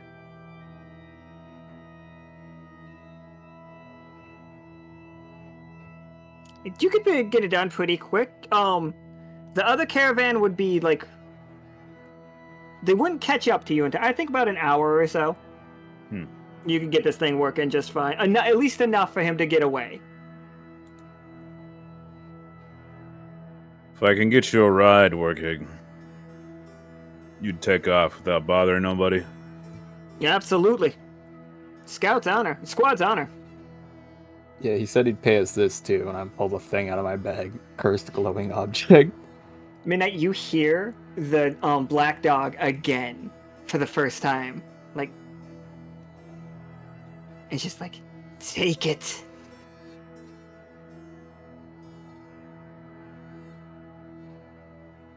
I think he was going to take a closer look, but hesitates for a moment when the black dog asks. But he does decide to eventually approach Valentina and offer a hand out. Can I take a look at that quick? It Yeah, of fades course. from the black into the opalescent, and you just hear your black dog hiss again and like shy away. Yeah, Belle doesn't know what it is. I'm just gonna pass it over. I have no problem with this trade if one of you all are interested in that. It would take me about an hour to get it up and running enough for you to leave. I would appreciate that. I've got some ink if anybody is thirsty. Ugh. No, thank you. I'll I've give got- it a try. I got blue ink too. The blue ink has like a frothy milk-like texture. I'm just gonna start working. Somebody we didn't. Oh no, you're not even touching the path. You're fine. It's like, okay. So, Royce, you immediately realize that this is somewhere between like technological and just ridiculous. Like, Yep. it is. It works. Like you're fixing it because you believe you can fix it. If there's anything I've learned from building like 2 subs and a bunch of other things for the thimble, if I bullshit it all enough, it'll work. You know, the USS makes shit up. Exactly. You'll just hear Royce go, "Oh, that wasn't it." Oh, no. Okay, that might work. Okay, yeah, sure. D'Lo is just cringing every time and just like taking long draws out of his ink. He like, offers it to Midnight, but he will not get on the path. Midnight, you're the one that said that you wanted to taste it, or who said they wanted to taste it? I didn't say anything about tasting it. Oh, Unless Tarkus. You thirsty? And he's like shakes the jar. He's like, I got blue ink. Yeah, I'll try anything once. I will not ask you to roll, but I will ask you, do you think Tarkus likes the taste of frothy milk? Frothy, ink? Depends on what it actually tastes like. Ink? It's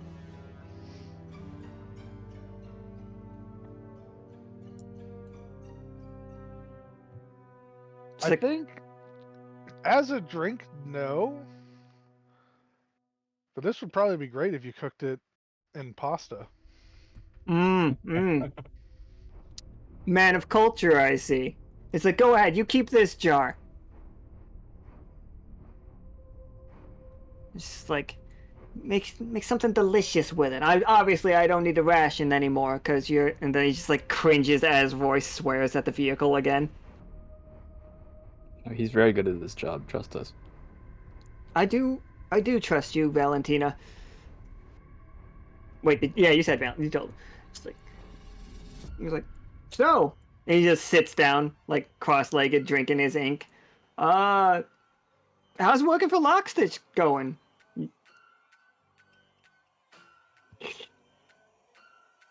Talking to me. Talking to all three of you. Trying to distract himself from the noise his voice is making at his vehicle. I give a thumbs up.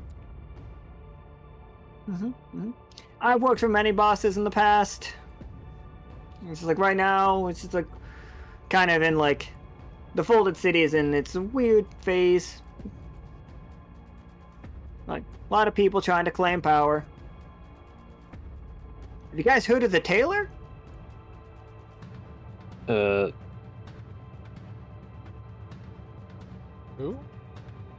The Tailor, guy carries big scissors. He's got crazy wings. Entourage all the time. Does this ring a bell in any reports? Yes. What do the scissors look like? The huge, about the size of like I hold his hand up. It's just like Wait, comes I to feel like. Go ahead. I feel like I remember scissors. I'm trying to send my bait. Like, do they sound similar to what the curse breaker looked like? Oh, absolutely. The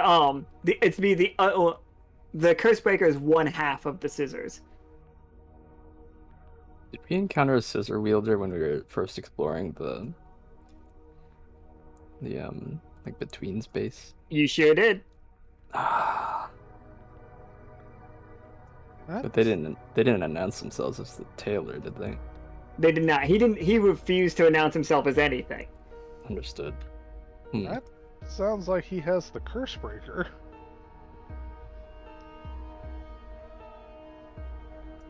How's this tailor doing nowadays? Oh, amassing an army. It's like really doesn't like you guys. Or he does like you guys? I don't know. He talks about you a lot. Hmm. Do you know anybody named T? He talks about her a lot too. We Wait, do what? know it. We do know it, too, right? Bruh. I'm not gonna say anything about T in front of this schmuck though. Midnight's just kind of staring at him. Okay, I'm just a hired soldier. I just shoot who I'm told to shoot.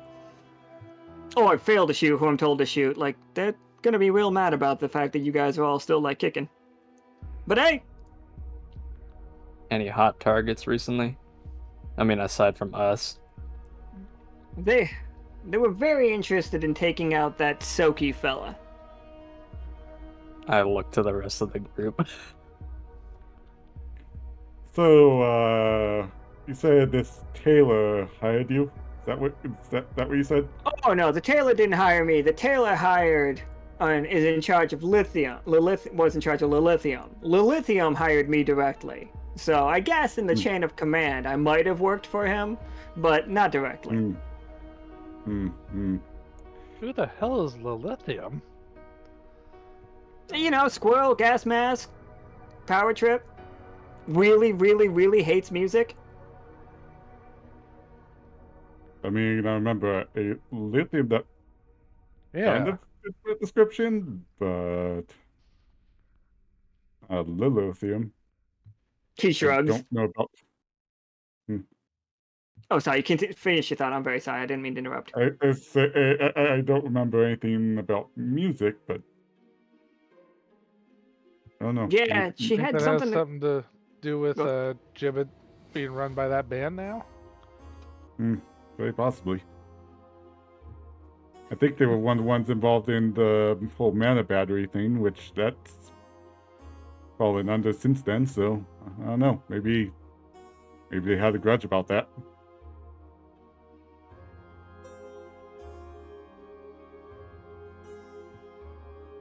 Royce, you managed to get the car, and you get that engine running however that seems to work.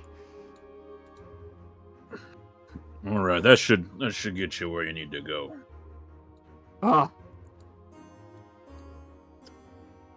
Praise the folds. And he's just like, you guys have been pretty alright company. If you're ever in the folded city, look me up. I'll give you a discount. All I'll right. keep that in mind. Hey, don't take contracts against us. We may have to kill you. I just think it's bad for business. It's like, that's gonna really limit the amount of You know how many contracts are out to get you guys right now? Oh, okay. Alright. Why? I mean, do what you gotta do, but I'm just giving you fair warning. Yeah, they usually fail, Yeah, though. Fine. He's just like... Go ahead. and trust me, it's nothing is worth.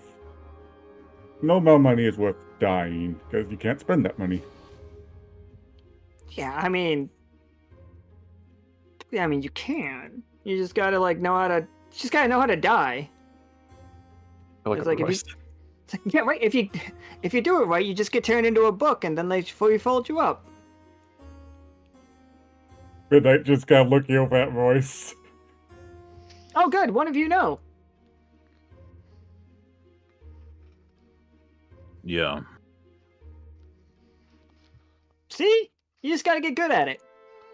I have expected him to say become a ghost. He's like, he leaves his gun. He's just like, you won that fair and square. That's all yours. And thank you guys for the ride. And it's just like, oh, and it's just like, you see him like drop a bunch of like, he doesn't litter, but he's like leafing through bounties that are basically for all of you. The one for Soki was a ton of money, like, or like a lot of numbers, but like, if that means, like, you assume it means a lot of money in the Folded City. And he's just like, okay. And then he pulls up one that has a green wolf on it. He's just like, any of you guys know the big bad? You guys associated with that one? Can I hunt that down? Midnight is just immediately growling at him. Alright, cool. Wolves stick together, I guess. It's just like, I won't follow this one, but just so you know, this one's a pretty tasty one around the Echo. It's like, it's not often somebody steals the concept of somebody else. It's like, that is a terrifying power your friend might have.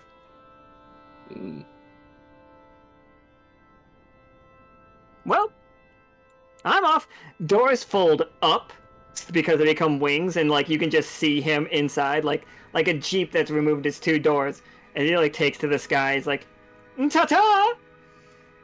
I just point the rifle at his engine block as he's flying away, but I don't pull the trigger. Just think about it. I look to the squad. I really hope that doesn't bite us in the ass to let him go, but I'm sure it's fine. He's just out to earn a living. I mean, he's welcome to try and hunt me down. There were no numbers on the bounty for Royce. All that was just said was run like hell. Yeah, I think you had a reverse bounty, Royce. I'm sure the picture on all my bounties are horribly out of date now. I quickly look through the stack if there's any for me. Oh, absolutely. Valentina is on that list. It just says deceptively strong. Oh, Midnight's actually going to check if he's on that list. Absolutely. Hold on. I didn't know that this was going to be the whole game, but okay. I guess we're all just going to look now.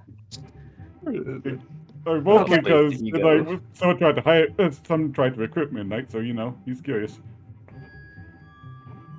I think it's just like deceptively strong for Valentina. And it's just like the bounty poster is just a scene from the Silver Bullet special of her lifting the water tower.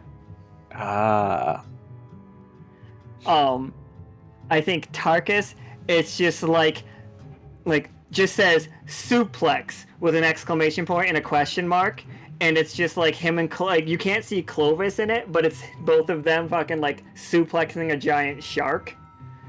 And like that photo is a photo-ass photo, by the way, Tarkus. Like somebody was spying on you taking these photos. Midnight. Channel 6. What would be a good one for Midnight? It would be from the same game, right? Midnight, what were you doing in that game? No, I think it's in town when Midnight finished his like spear and he's like holding it up. Like there's a picture of him like celebrating with all the like the people from the Paprika Archipelagos and the Pepper Mills, and it's just like collector of dangerous weapons. Like, be wary. It also says cursed with a question mark. It says that on Tarkus's as well. But for Royce, it literally just says run like hell. Do not engage. You think they'll let me into the Folded City? I think they'll point every gun that they have at you. Guns work on you now? I'm sure null battle bullets work on me. Permission for a field experiment, sir, and I'll just put I'll unholster a regular gun. Don't use a bullet for this test. To do it. No, let's just poke him with my cannonball. I blast him. Regular ammo. bullet goes right through. You're a good shot, so you did not hit a spider or anything. Yeah, I would've been careful. Like, I wouldn't be a dick like that. I could have been, but I'm not. I would have been careful. Yeah, Royce, like, I think... Alright, Royce, you have to tell me, is this a T-1000 situation where, like, the bullet goes really slowly through you and, like, falls out the other side? Like, you have, like, a mass to you? Or is it just, like, nothing? Didn't, like, your body didn't, like, ripple or anything when a bullet passes through? The way I view it is almost non-Newtonian, where it's only, like, more solid if I, like, actively concentrate on making it solid, like when I go to punch things. Oh. That is also what I was thinking, because then you can still, like, hug people and, like... Yeah. So, like, I have to concentrate to be more physical. Awesome. So otherwise, a lot of things just go through me.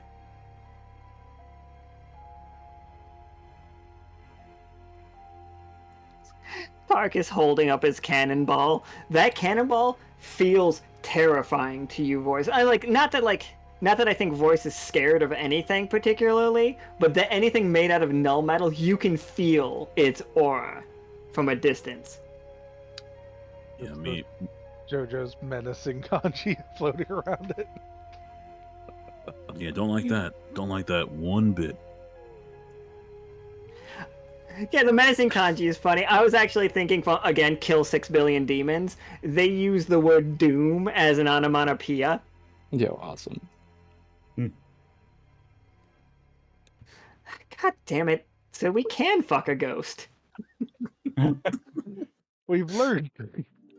Just, scientific process and stuff. The next thing I want to find out is if I can power the sub.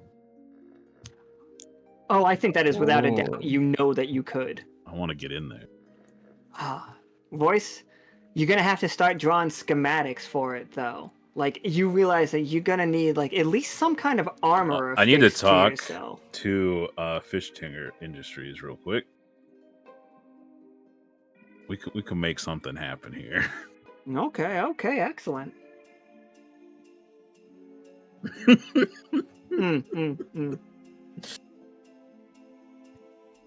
So are you guys just still like what? Midnight, how do you feel about this place? You see all of these egg sacs that are basically moons, with their like iridescent light coming off of them. Like the spiders are kind of drawn to you. I think Midnight mostly feels a sense of nostalgia, not just because of the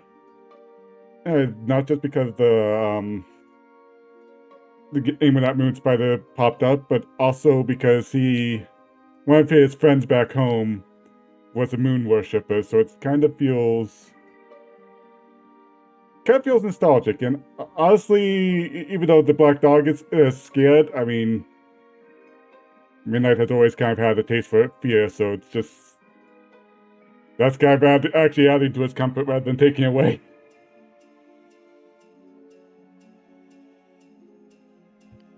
The spiders, each what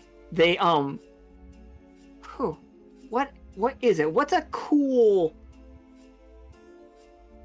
Because like cloaks are too easy. Because I already give Midnight a bunch of cloaks. I could give you guys a cloak. We could replace the mimic cloak with a cloak made of possibilities. The spider silk cloak. Like they want to give you something. I want to give you guys something spider silk, and what came to mind was a spider silk cloak, obviously. But can we think of anything else you guys would want? Like Royce, you could wear this.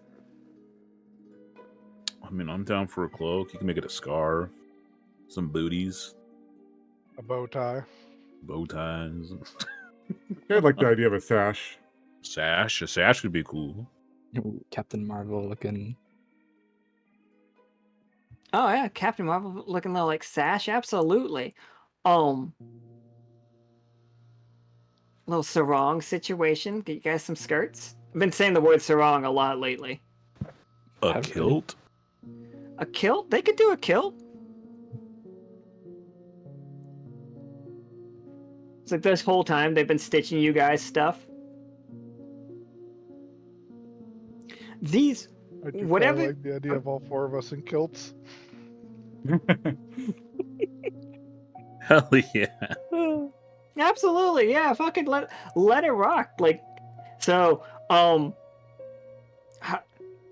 it's like a tartan of possibility. Yes. So while you are wearing these, like, you cannot be hurt by null metal any more than you normally would be from an object. So if you get shot with a null metal bullet, it's gonna hit your HP. For Royce, it's still gonna, like, it'll be reduced by half. It'd be like But- if I would have hit by like a normal bullet. Yeah. Okay.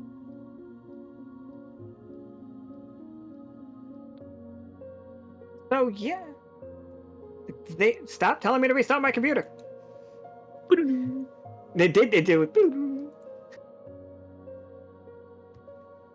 But Midnight, your shadow, like when you're wearing this, it does not show up on your shadow. And your black dog hates this. Hates it. Like, it is going to be constantly trying to, like, make you accidentally lose it. Jeez.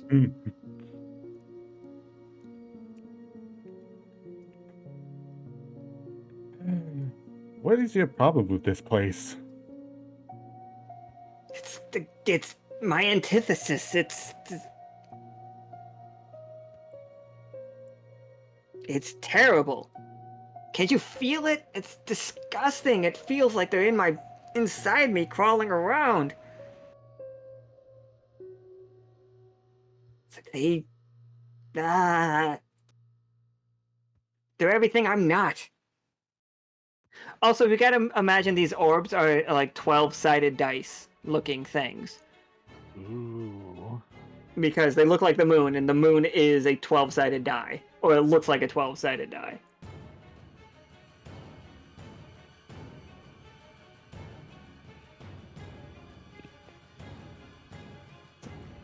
And the black dog will just ask, "Can we please just leave? As fast as you can. Just go forward. Run."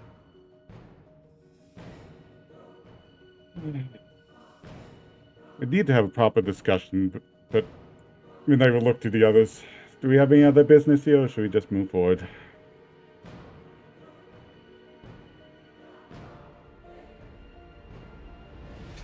I say push on. As you leave, the last thing that you all will hear is "the moon will whisper." And like it feels very like cryptic, but mostly aimed at Midnight. Keep that in mind. So, well, that part, good thing we're almost done. I'm doing pretty good on my timing today. As you guys make it out of that, up ahead, you see what can only, and Royce, you recognize it? Well, no, wait, Bobbert would recognize it. I don't know if Royce would recognize it. That is Lack's tower that transformed into a giant robot. Oh yes, I read the report on this. Billy, I'm sorry. It's like, it is here. I'll show you on the map where you guys are. The place that Midnight's Lichblade came from. Oh.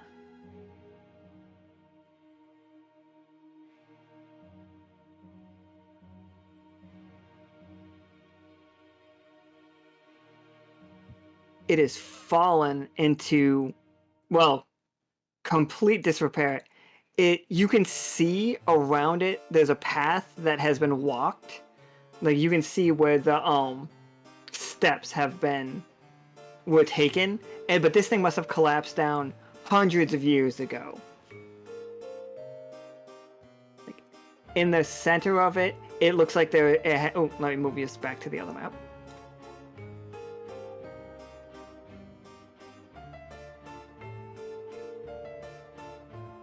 In the center of it, It's like right in the center of its chest. It looks like it has taken like a massive amount of blunt force trauma right to it, right in it, and then it just has not moved since. Well, we're gonna have to go through that, huh?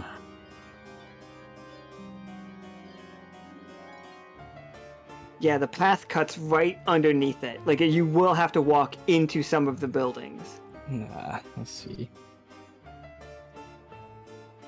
Does this look like a delve situation? Are there gaps in this structure? Oh yeah, you can delve it for sure. Delve.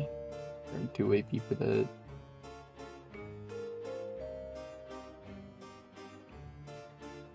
So let me. Yeah, so up ahead, you can see, you feel, or how does delve work for you? I know how delve works for Simmons. Simmons just screams and he echolocates. What's it like for for Valentina? Damn you, lurid! I was doing so good, and you're fucking typing in chat there. Lol. I think it's very Aragorn physical, head to the ground, and they're just gonna be scuttling on all sixes, and doing like a Toph Earth Sense kind of deal every couple paces. Absolutely. So yeah, you feel up ahead, like you can feel the path, like exactly where the path goes, and it does go right through it. And despite the fact that the path kind of loses itself in here, like you can see the old wagon wheels and the way you're supposed to go. Even like the growth has not grown over it enough to stop you. You're gonna have to go through the first huge building, like you would be able to recognize as a factory. It's very similar to Fish Tinger in a sense that they used to build robots here in the tower. And then it loops back and you have to go through its fist. Right. Val's gonna make a pretty crude sketch on the dirt and relay all of that to the squad.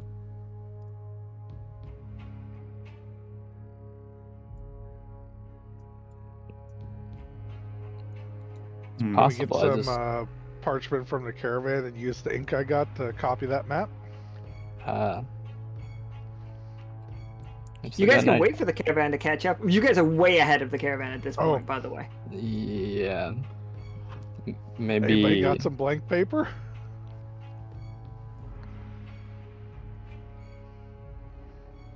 I packed really light for this journey.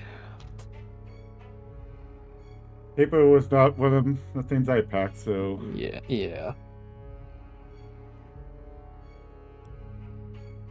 Just peel the label off of the blue ink and just draw on the back of it.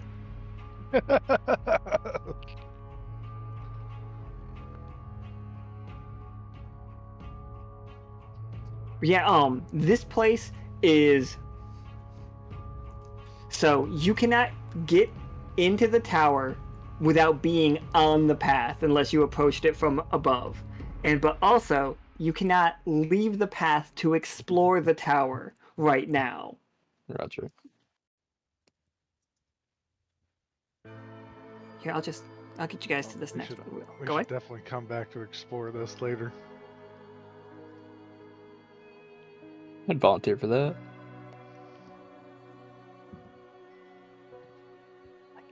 As you are walking through, like, the building's interior, and, like, forgive the maps, they did the best they could, you know?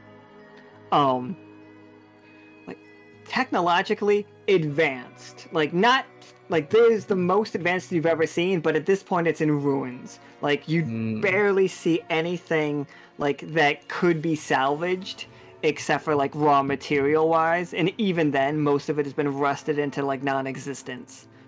Damn. There's this, which is an incredibly, like, just large fucking, like, robot-looking thing. It does have, like, the proportions of, like, a humanoid bear.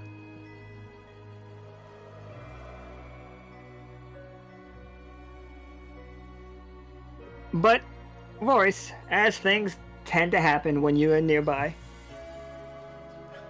Uh-oh. You feel something begin to move in the distance. Like, you guys start to hear, like, beeping as something powers up.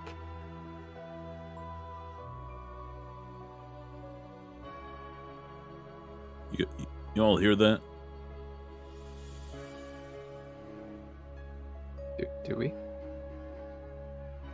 Absolutely, as it comes running around, like, Oh, shit.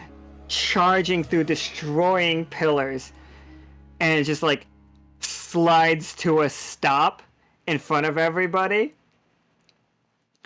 and then, like looks at Royce, then looks at Valentina, then looks at Midnight, then looks at Tarkus, and when it looks at Tarkus, it does the error, error, and then it just, like, the error keeps, like, flashing red in its eyes until the whole eye turns bright red, and it, like, raises its gun at you. No. Valentina, I want to go on record and say I miss my helmet. Me too. Hey, can't you call yours right now? Wait. Bad robot. What are the conditions for that? In the specific rule? You have to, if you roll a 13, even when you're not on Sonnery, you will get your, you can bring Fuck It, We Brawl. Yeah, I'll pull out a little mech collar device and Fish Tinger Gaming. It's like, the connection's been really spotty. I don't know. I don't think so, Midnight.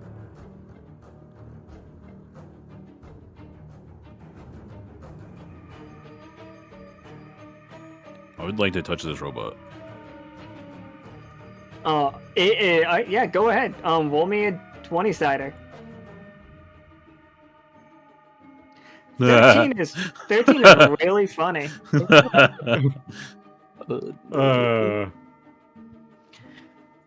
Tarkus is not cursed anymore. Tarkus has broken his own curse. Corrupted is cursed and broken, now it's just regular powers. Huh. And That leaves me as being the cursed one. yeah, I'm trying to think of, like, would Midnight, like, cause Tarkus, this is a big enemy. I understand the curse being like, Midnight, your hackles are raised, but you can feel the fact that the black dog right now, because are you wearing your kilt? Probably, yeah.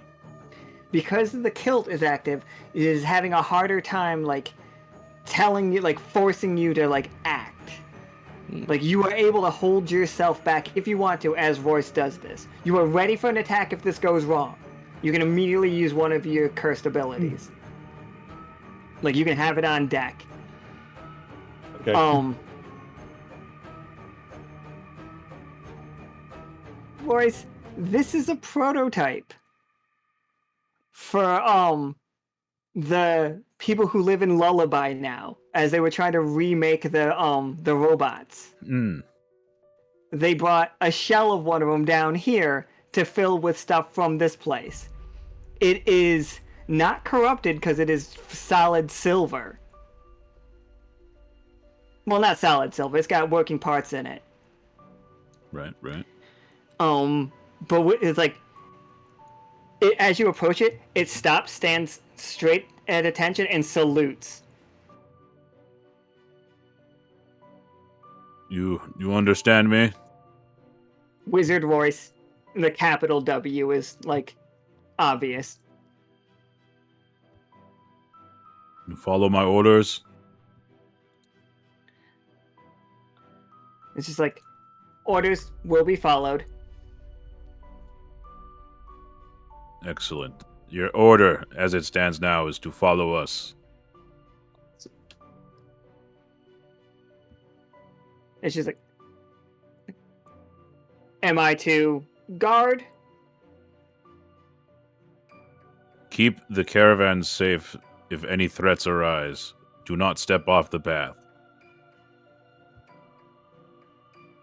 Keep caravan safe. Clang, clang, clang, clang, clang, clang, clang. Wait. That's I'm a sure good it's fine. bot. I'm sure it's fine. I just wonder about someone who's like been around people that follow orders to the letter. I just hope that Hey, was specific Commander! enough. Commander! Oh, What's boy. that? Oh, I think it's ours now, or at least allied. Don't piss it off. Like, you guys just hear threats detected. Whoa, whoa, whoa, whoa. No, No? the people in the caravan are friends. Mm.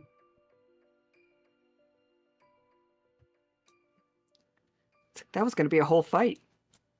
We're going to have to fight a giant robot. All right. Cool, I guess. That's fine, everybody. Hold on. I have a thing for this, Al. We chose friendship over fighting. I'm sure there's something else we could fight in here. You gave me like a puppy as a robot, basically. I have no idea what just happened. I'm saying that in character. That's in character. Oh, never mind. I don't have any. What were you trying to do? Don't mind me. I can't think.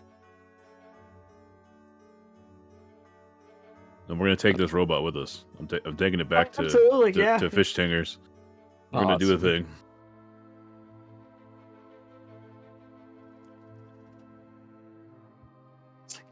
And here's the next huge building.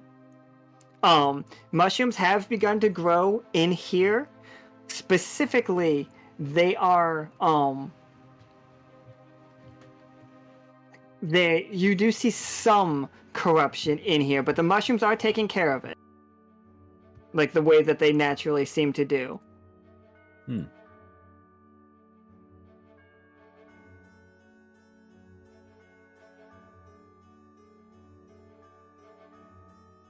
The path really should use more mushrooms.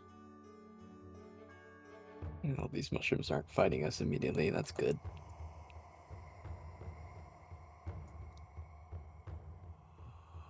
As you guys like come around this place, you do see in front of you, and no, not in front of you, like off to the side of the path, there are some people. There's like a small group of people over to the right. They are they look like the people who live here, like Clovis, like basically, what if furbolgs?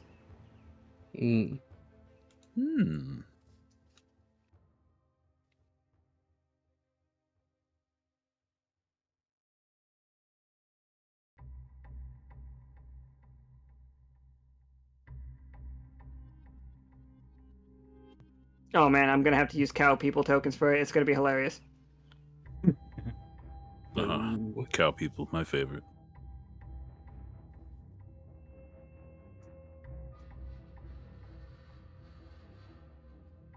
I really like this token artist. It's got so much charm. This is the one that we're gonna commission tokens from them when we get paid next. We're gonna get like 20 tokens. Such a good set.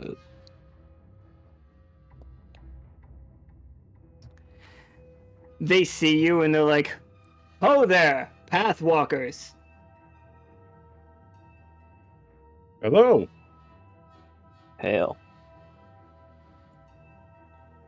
Where is your wagon? Where is your caravan? They're on the behind way. us. We Yeah, scouted let's go. ahead. Brave pathwalkers, aren't you? Some might say the bravest. The bravest. Would you be, while you wait for your caravan to catch up? We guarantee there's nothing left here for you to take down. As like you see, a corrupted lizard at their feet, like completely just dismantled. They have destroyed it. They are each carrying like huge weapons. Like they were very reminiscent of the hammer that Midnight used the other day, just not gold. Like one has a claymore, and like that's about the size of, like, it's like 12 foot long.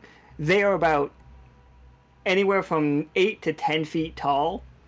All of these cows, furbolgs. So, quick question: that lizard is basically mostly intact, not crumbling away. Oh no, it's still alive. Oh, so the covering up world's still alive, huh? Oh. It's just like, you need to get all the pieces. As like the claymore guy, like, you guys know a paper cutter, right? You like, he stabs the tip of it in and just gonna paper cuts its leg off. Oh, Shing! It's like, don't worry, it's not hurt. It only makes that noise because it's scared. I didn't know these things felt like. I guess a self-survival instinct. I was gonna say, I don't think any things we fought really reacted with pain that much. Exactly. It just wants to kill us. And then it's just like we got everything we need. Claws, tail. Yep. And then like one of them just brings down a giant pickaxe right into the back of its like chest, and like bursts out the heart, and the rest of it turns to dust. And I'm like, well, now that that's solved, you say you're the bravest pathwalkers. Yes. This is like, us four have walked the path in the past. What if we have a little test? And the one with the hood on, like this one, pulls out a headpiece that looks like it has giant artificial ram horns on it. And it's just like, a test of strength, a test of soldierly for the ram.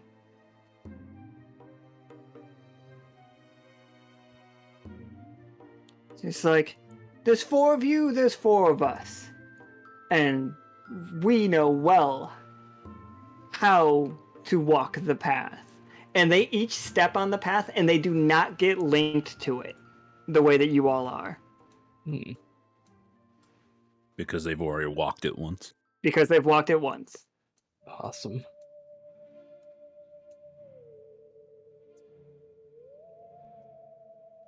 Like, now, we even have a small one for your little... No, it's like, oh, I'm sorry. It's like, we don't have a small one for you, my dear.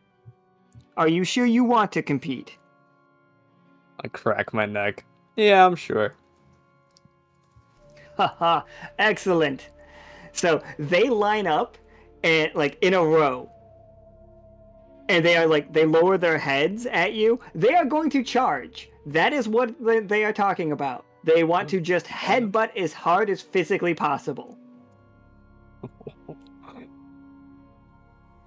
This is the Cult of the Ram's initiation. Damn, that's crazy.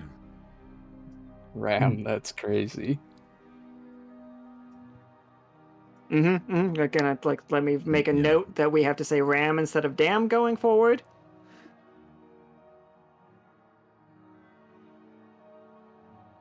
All right, who wants to square up with the? Let me tell you, the one wearing the hammer and wearing the headpiece wants Tarkus bad because Tarkus has huge horns. That's it. He's like, I'm gonna break those pretty blue horns. Yeah. Any but rules? I just got them. Rules are simple. We're gonna come at you as hard as we can. You come at us as hard as you can. Hit us with whatever you feel might take us down, and we'll hit you with whatever. The one with the headpiece is gonna headbutt you. The others will use their weapons, but they are gonna charge like bulls. Okay. Or I crack my rams. ghost neck. Why does it sound like you snapped like a ingot of silver? Ding! The one like standing across from you is like, are you sure about this, boss? That one's scary. And that ant looks really fucking mad when you called her small. Oh, don't worry, I hear it all the time. Claws clenched.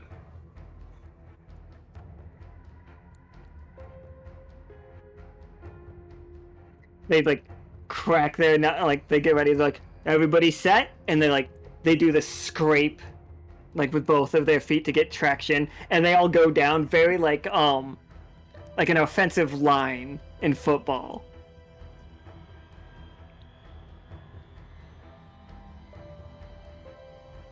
I guess we're lined up. Yeah, go ahead. This is I'm gonna make a roll for all of them. You guys can make a roll. If you want more dice, tell me how you get more dice. Just you running at them physically, like hitting them, is 1 die. But using an ability, a weapon, a special skill, anything will get you more dice. Quick question for I'm people here who for it. might know: did I get the spurs or the laurels from the Minotaurs? You got the spurs, which is Okay. why I kept thinking it was funny when you were dressed as the Silver Stallion. I'm gonna use the spurs in this fight. Huh, I did not see that coming, honestly. But I will charge them with force. he's got them ghostly silver jeans, boots I got with the them spurs. spurs that jingle jangle, and I'm gonna beat you into the ground. Absolutely, that's another die for sure.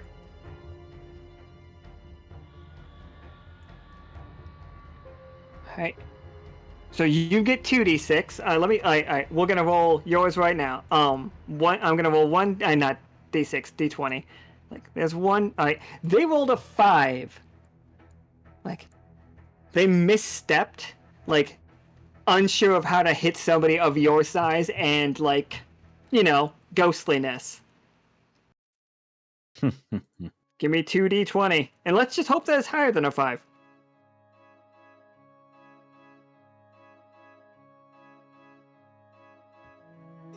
It is, in fact, higher than a 5. Anyone else see that 7 knock the I 1 see in? the 7. I was like, man, that 7 looks like a 1. Oh, man. You just, like, somewhere Akana is currently, like, working on a safe, like, that they stole from a bunch of devils, and she just looks up hearing a jackpot noise, like 777. Like, huh. Turns out we learned Akana's a really good gambler. If you guys missed the really long speakeasy thing, not the speakeasy, the telethon. I feel like that tracks for her.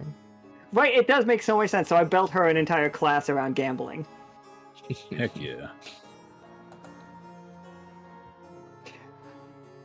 Alright, so that's that. Save, like, you're gonna be able to defeat him.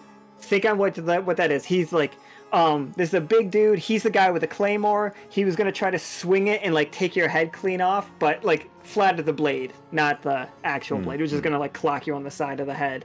Like, whatever it is, he did bad. Go ahead. I imagine that I just like used the spurs to get up real close to him as he kind of like stumbles in his swing, and I just full force leap into his like gut with my head. Oh, nice. Like, we've all seen that scene in fucking Dragon Ball Z. Well, not Dragon Ball Z, Dragon Ball, where Goku goes through King Piccolo. Yeah. But he doesn't go... Yeah. Alright, so I want to do Tarkus' last, because it's the big guy. So Midnight or Valentina, what you guys got? Ooh, I'll go. So, Midnight just see this guy just charging forward. He's just kind of remembering his fight with Royce all that time ago. And he's just entering basically Royce's fighting stance as he channels the Black Dog into a raging onslaught. And he's just going to try to basically do a shallow Shoryuken on him. That sounds like 2d20. Let me roll the 1d20 so you know what you gotta beat. This is one, he has what looks like a giant lumberjack axe. He rolled a 9. you're more of a size that he's used to fighting. But your 12 does it. I like that the 5 attacked the other die and made it a 12. The 3D dice is so much fun. The die attack each other is just great for this. It's like Beyblades. Yeah, yeah. All right, Midnight, what's it look like? Like, all right, so he's coming at you. He lunges the axe like it's like a pole arm style, but then at the last second, he flips it so the blade is facing upwards, and he tries to uppercut you with that. Like, and so both of his no. As he approaches, he lunges with it, but then it's a feint, and he raises it above his head because he's gonna bring it down with all of his weight, and you just see his chin right there, his big ass cow chin. Yeah, I think Midnight just predicts the feint, just moves in as he's raising the axe, and you just see his fists collide with the chin before just a rush of shadow energy just basically follows up and just sends him flying into the air. Absolutely love it. So this guy's like oof with voice in his like in his abdomen. This guy gets flung hella high. All right, Valentina, the one on you see doesn't even have a weapon. Like doesn't have a big weapon, but you see like you know the ninja claw things that have like tiger claws, I think they're called sometimes. Like Shredder? Yeah, like Shredder. And like he's using those to grab the ground to get a ton of traction to just charge at you, and he does like a leaping attack. Like way more nimble than you would think this person should be able to be. Like he is airborne coming at you. He rolled a 17 though. I'm gonna hold my ground and point. Burn the AP for Nemesis. Oh god. He's just... You see, like, as he approaches the pointing, just like cold sweat. Like, as like he knows he's been marked, I'm gonna roll again. Oh shit. Oh, he's a coming. Yep. What's your counter for it? Like, because he's your nemesis, that I'll give you an immediate extra die, but like you're gonna need a 20 on this one. I'm so screwed. We take those. We tried. I think he jumps past you and like grabs onto your top shoulders and like holds you above, and then just like grabs onto your leg, like your walking leg, and just Bane style, like tries to break your back over his knee. Ouch. Damage? It does 8. A cough up and goo.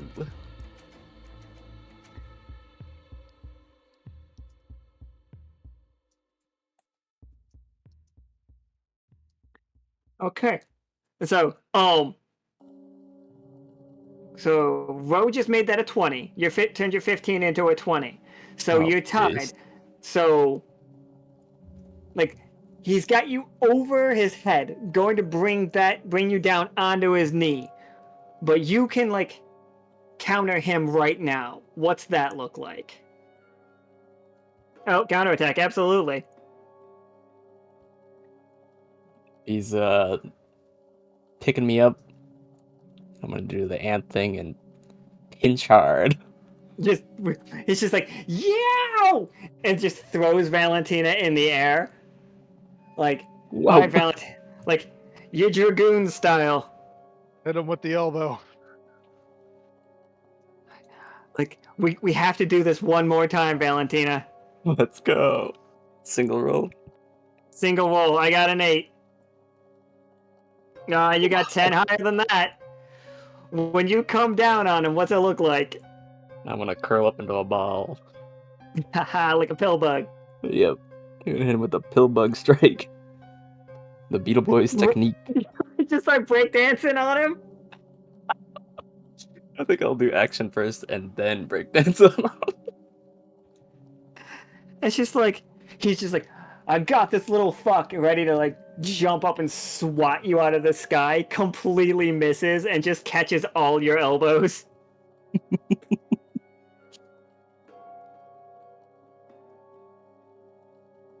Thud. Alright, Tarkus. The biggest one. Like, does not have a weapon. He is fully intending to headbutt you. Like, he's gonna hit you with this headdress. Like you see, he's not even like doing like the scrape the ground or anything. This is incredibly similar to like Yujiro from Baki. Like, he just walks up into your fucking personal space. Have you ever seen there's a picture of Akuma and Ryu doing it. Hulk Hogan standing chest to chest with Andre the Giant is very reminiscent of it. Hell yeah. Like, that is the scene I'm picturing, and he is just gonna reel back with all of his weight and headbutt down. How is Tarkus handling this? Alex and Hugo, exactly, yeah, that too. Hit him with a disco ball. I forgot about that. Classic. I think Tarkus is gonna, as I'm looking through my abilities,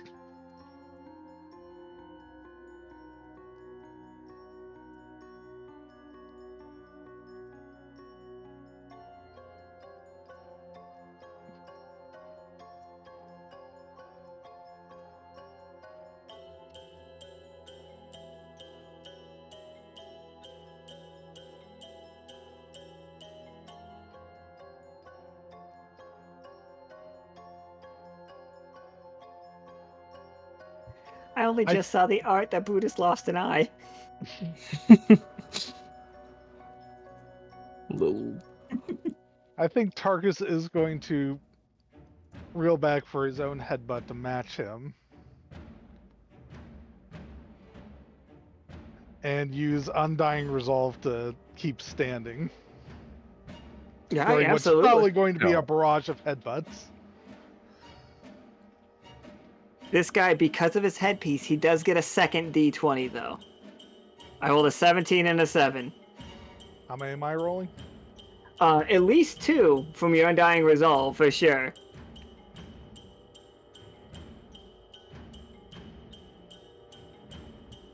I like that the one die took out that 1. Like, I don't know if everybody else saw that, but it was a 1 for a second until the 12 hit it. So he brings that his headpiece down, his head down, and cracks you. Your feet sink into the ground with like the weight of the blow, like as it cracks across the ground. You take 6 damage, but you're still standing. No, not flinching. Oh, turns out, Cole turned it into a triumph. Yeah, Now, get him, Tarkus. he hit you. You don't even flinch from it. He's got nothing on you. What does your hitting him back look like?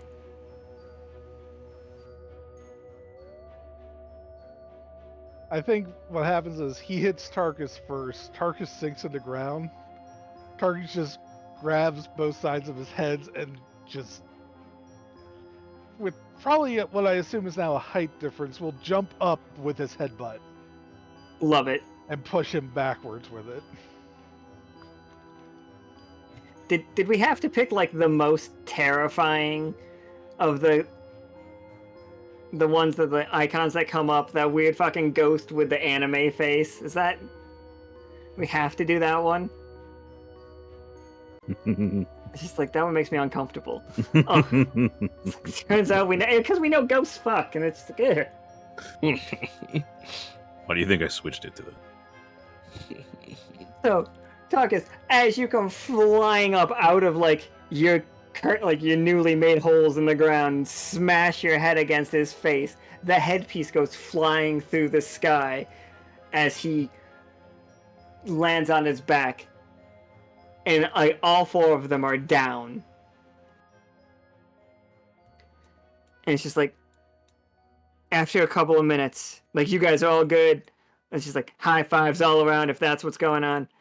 These guys start like shaking their head and crawling up. It's like, oh, fuck me. Maybe This is stuff works fast. And I was like, holy crap. And the one's just throwing up because he's been hitting his stomach so hard, he's just emptying out his stomach. I'll Both help of them. the other fella up. He just like reaches out his hand, like very careful to not get you with his tiger claw things. It's just that was one hell of an attack. Where did you learn to Hey. do something like that? Disco. Also, you almost had me there for a sec. Respect. I thought I had you. You were like right there. I was gonna break you over my knee. I saw that. It's That's the all leader. fair. That's all fair. You guys, you might be the best on the path. Like, we were the best last time. The leader grabs the headdress and like and tosses it to Tarkus. Welcome to the cult. What? He's Oh. like, you're all in. He's just like walks up and they start patting you on the back and like they immediately start like they move their campfire over here on the path and they're just like, we'll walk the path with you.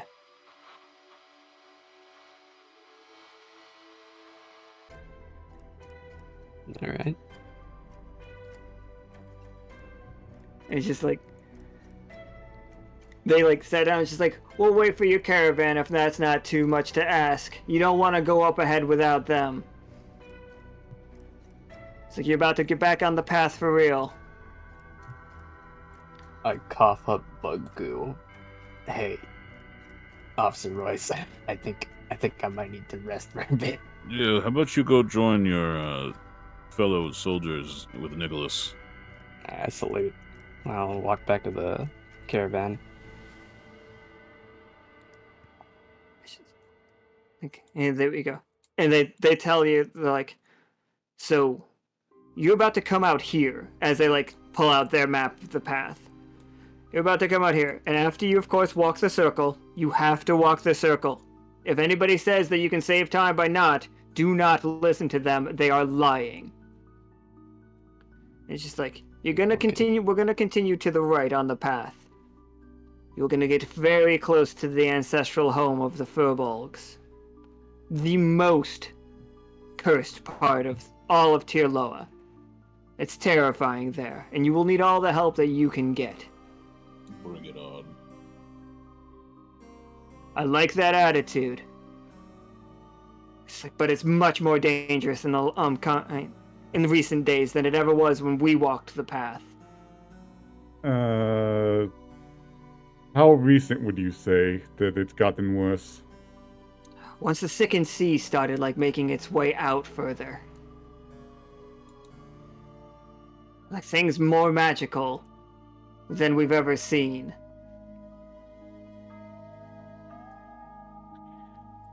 Have you seen any signs of the spell being damaged? It's been nice remembering something Kay told him. There was a surprise winter for a little while. I don't know if that had anything to do with it. We lost some grand furbolgs.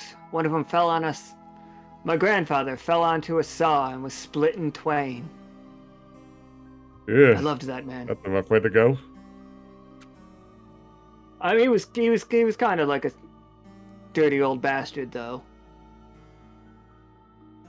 He had some thoughts that might not jive with like modern day society, and like honestly, he should have gotten better.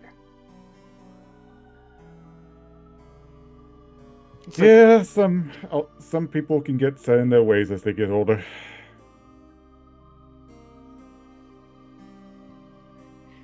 so real quick, let me get Val into the scene with the other ants real fast, and then we can just call it there. Because hilariously, you guys actually managed to see all of my maps today. Awesome. Oh shit, for real? We're an efficient team. Completion. Team efficiency, baby. Well, when there's only Cleaning one up. way you can walk, it kind of helps for me. Oh, true. Man, we've been railroaded this entire time and didn't even know it. I'm trying so It's hard to both. so fun, like- though. I want to have a combination of railroad and like not, you know? That's what I'm trying to do. Alright, where did I? Oh, there you To guys be are. fair, we did basically skip 2 fights by just talking. You really did. Friendship.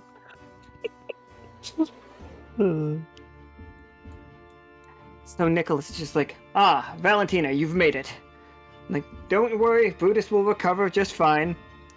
They brought me this interesting fungus, though. Now, being as you are from Liminal and not from this place, I don't think it'll work. I think it'll work different for you. And it's just like, now, if you consume this, and they consume small parts of it, I am pretty convinced that you will become one creature. You, being from Liminal, I believe, have the stronger personality, and them also only recently coming to the names. Now, it would give you a little, it might give you a little extra antenna, like a cordyceps, if you will. But then these three will not just be under your control, but they will be directly as though your arm. You would have absolute control of them. Now, of course, they would lose whatever personalities they have going on right now. But I'm not sure how attached to you these three you have gotten. It's like they're all just like, hey, what's up, boss? I look at each of them, stare bug-eyed to bug-eye. You start to see, like, the things that separate them. Brutus is one eye. Like,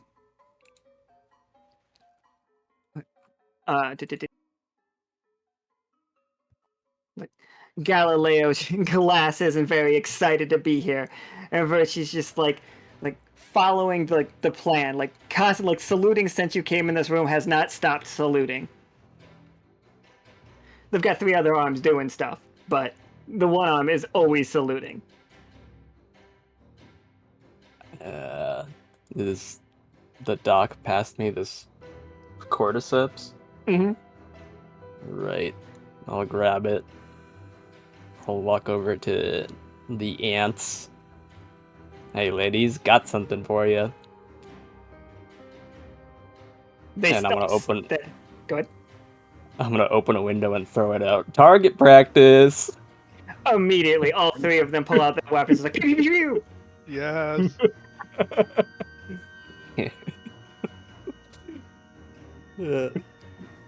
I'll just give a thumbs up to the doctor and leave it at that. Nicholas like strokes his mushroom beard and he's just like, This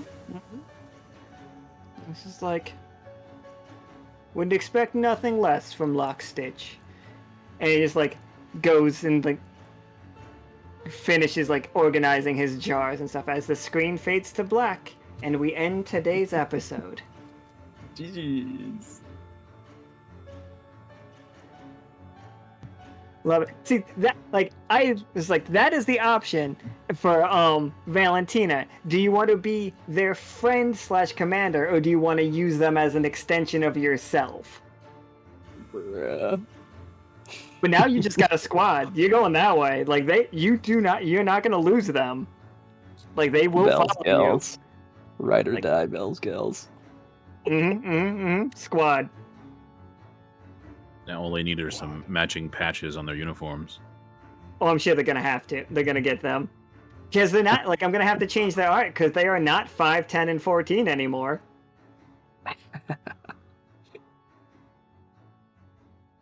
They all need For the Queen shirts. Yeah. Love it. This game went great. And also, there's a giant silver robot outside, so that'll be interesting.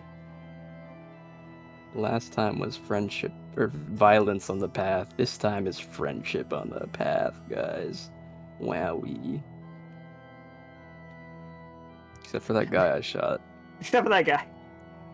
It's like, make new friends and keep the old. One is silver, and the other one's a lot larger and it's also silver.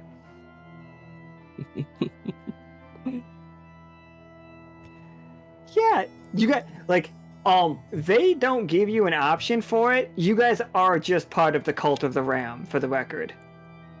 Whether or not you do anything with them again, you are part of Cult of the Ram. There any like union dues we gotta? No, nothing that you get, nothing that you have to pay for it, unless somebody challenges you. If somebody challenges you to a fight, you cannot say no, or you are removed from the cult. That's the only, like, that and death. Well, it's not like I'm saying no most of the time anyway, so. True. I think literally no one in this group has ever said no. Alright, so let me... Well, right? Go ahead. No, I was just being gremlin. Let me try to, like, recap today's game. So we started off on the path. We managed to get to what they considered was the second most dangerous part of the path, which is where you cannot see the sky anymore. We fought a giant mushroom that was trying to take over everybody. It was trying to get inside Midnight's ear, give him a little diddle, but it failed. Tarkus learned that he can grab corruption and throw it and summon a ghost union called the Union, which is just hundreds of children ghosts. Don't worry, they're not children anymore. They've been dead for quite a while. But, you know, ghosts. And we beat the shit out of it. Valentina named all three of his, like, instead of 5, 10, and 14, we have, I just had their names. Vercingetorix, Brutus, Galileo. Thank you. And then with that, like, they have become, like, all three of them have become significantly more people-shaped. Like, you know, they're people. We saw some spiders that have some crazy-ass moon powers, and they knit you guys all a kilt after you helped the Mandalorian by fixing his machine. He paid you with a crystal that seems attuned to Midnight's curse. And not just his curse, but his personality, and then something else. Then they give you guys kilts. You guys cannot be hurt by null metal. Then we found Lax's tower, which had turned into a robot again at some point in time and wandered here from the Neverglades. It looked like it got into a fight with something huge and struck him in the center of his chest with a massive concussive force. Yep. We started walking through the factory and discovered that one of the dwarves' prototype silver robots was down here. And instead of fighting it, Royce was just like, yo, listen to me. And it did? So now we've got a giant robot friend. Also, we have spider friends. They're not going to leave there for us. They will not leave their section, but they are fine with you four. And also, they let your caravan pass just fine. And then we met some of the Cult of the Ram. They don't have names right now, but they will. Don't worry. And we had a contest of strength, and you guys won. I almost got cooked. But we did. You and Tarkus almost got hit hard. But yeah, you guys pulled your way out of it, and now you are all members of the Cult of the Ram. And also, Valentina was offered to make her three new friends extensions of herself instead of like their own individuals, and she turned it away with in amazing fashion and had them blow the hell out of the cordyceps. And there we go. That was today's game. Yeah. Metal brother. The last game of this will be you all approaching where a very, very dangerous part of Tier Lower, like the most dangerous part of Tier Lower, but this is that is what you got. With the rest of the games leading up to it are going to be about exploring that, studying that. That is that. Mhm. And I hope everybody had fun. I had a lot of fun. A blast. Hell yeah. Right, and with that, I think we are done. I have to go to the bathroom so bad, and also I'm hungry.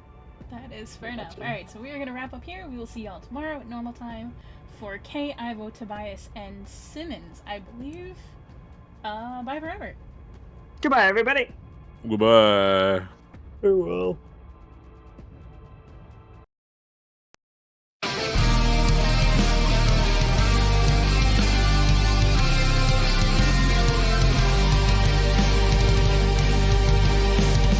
Born as a smith, here I forged my new home, protecting the crews amongst destiny's throes. Which is the right path that I value more? My tinkerer's tools or my magical form? In the danger, don't know what comes next, weaving my way with each step. On the path we wander through shadow and light, marching through valleys deep and wide, carving our fate and finding our home in this world unknown. Tracker of wolf folk, cursed with a plight, to embrace the darkness or chase the moonlight. Loyalty binds me to all I hold dear, eager to help, I'll embrace every fear. In the danger, don't know what comes next, weaving my way with each step. On the path we wander through shadow and light, marching through valleys deep and wide, carving our fate and finding our home in this world unknown.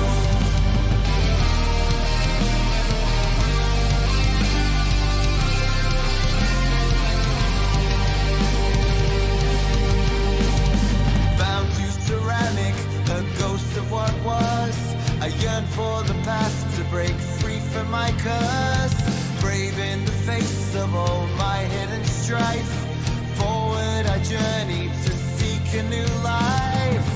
In the danger, don't know what comes next, weaving my way with each step.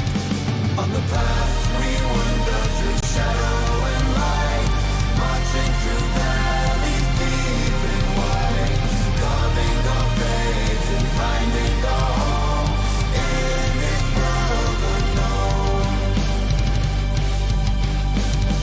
Trained to be loyal to colonies call, yet torn by desire to be something more.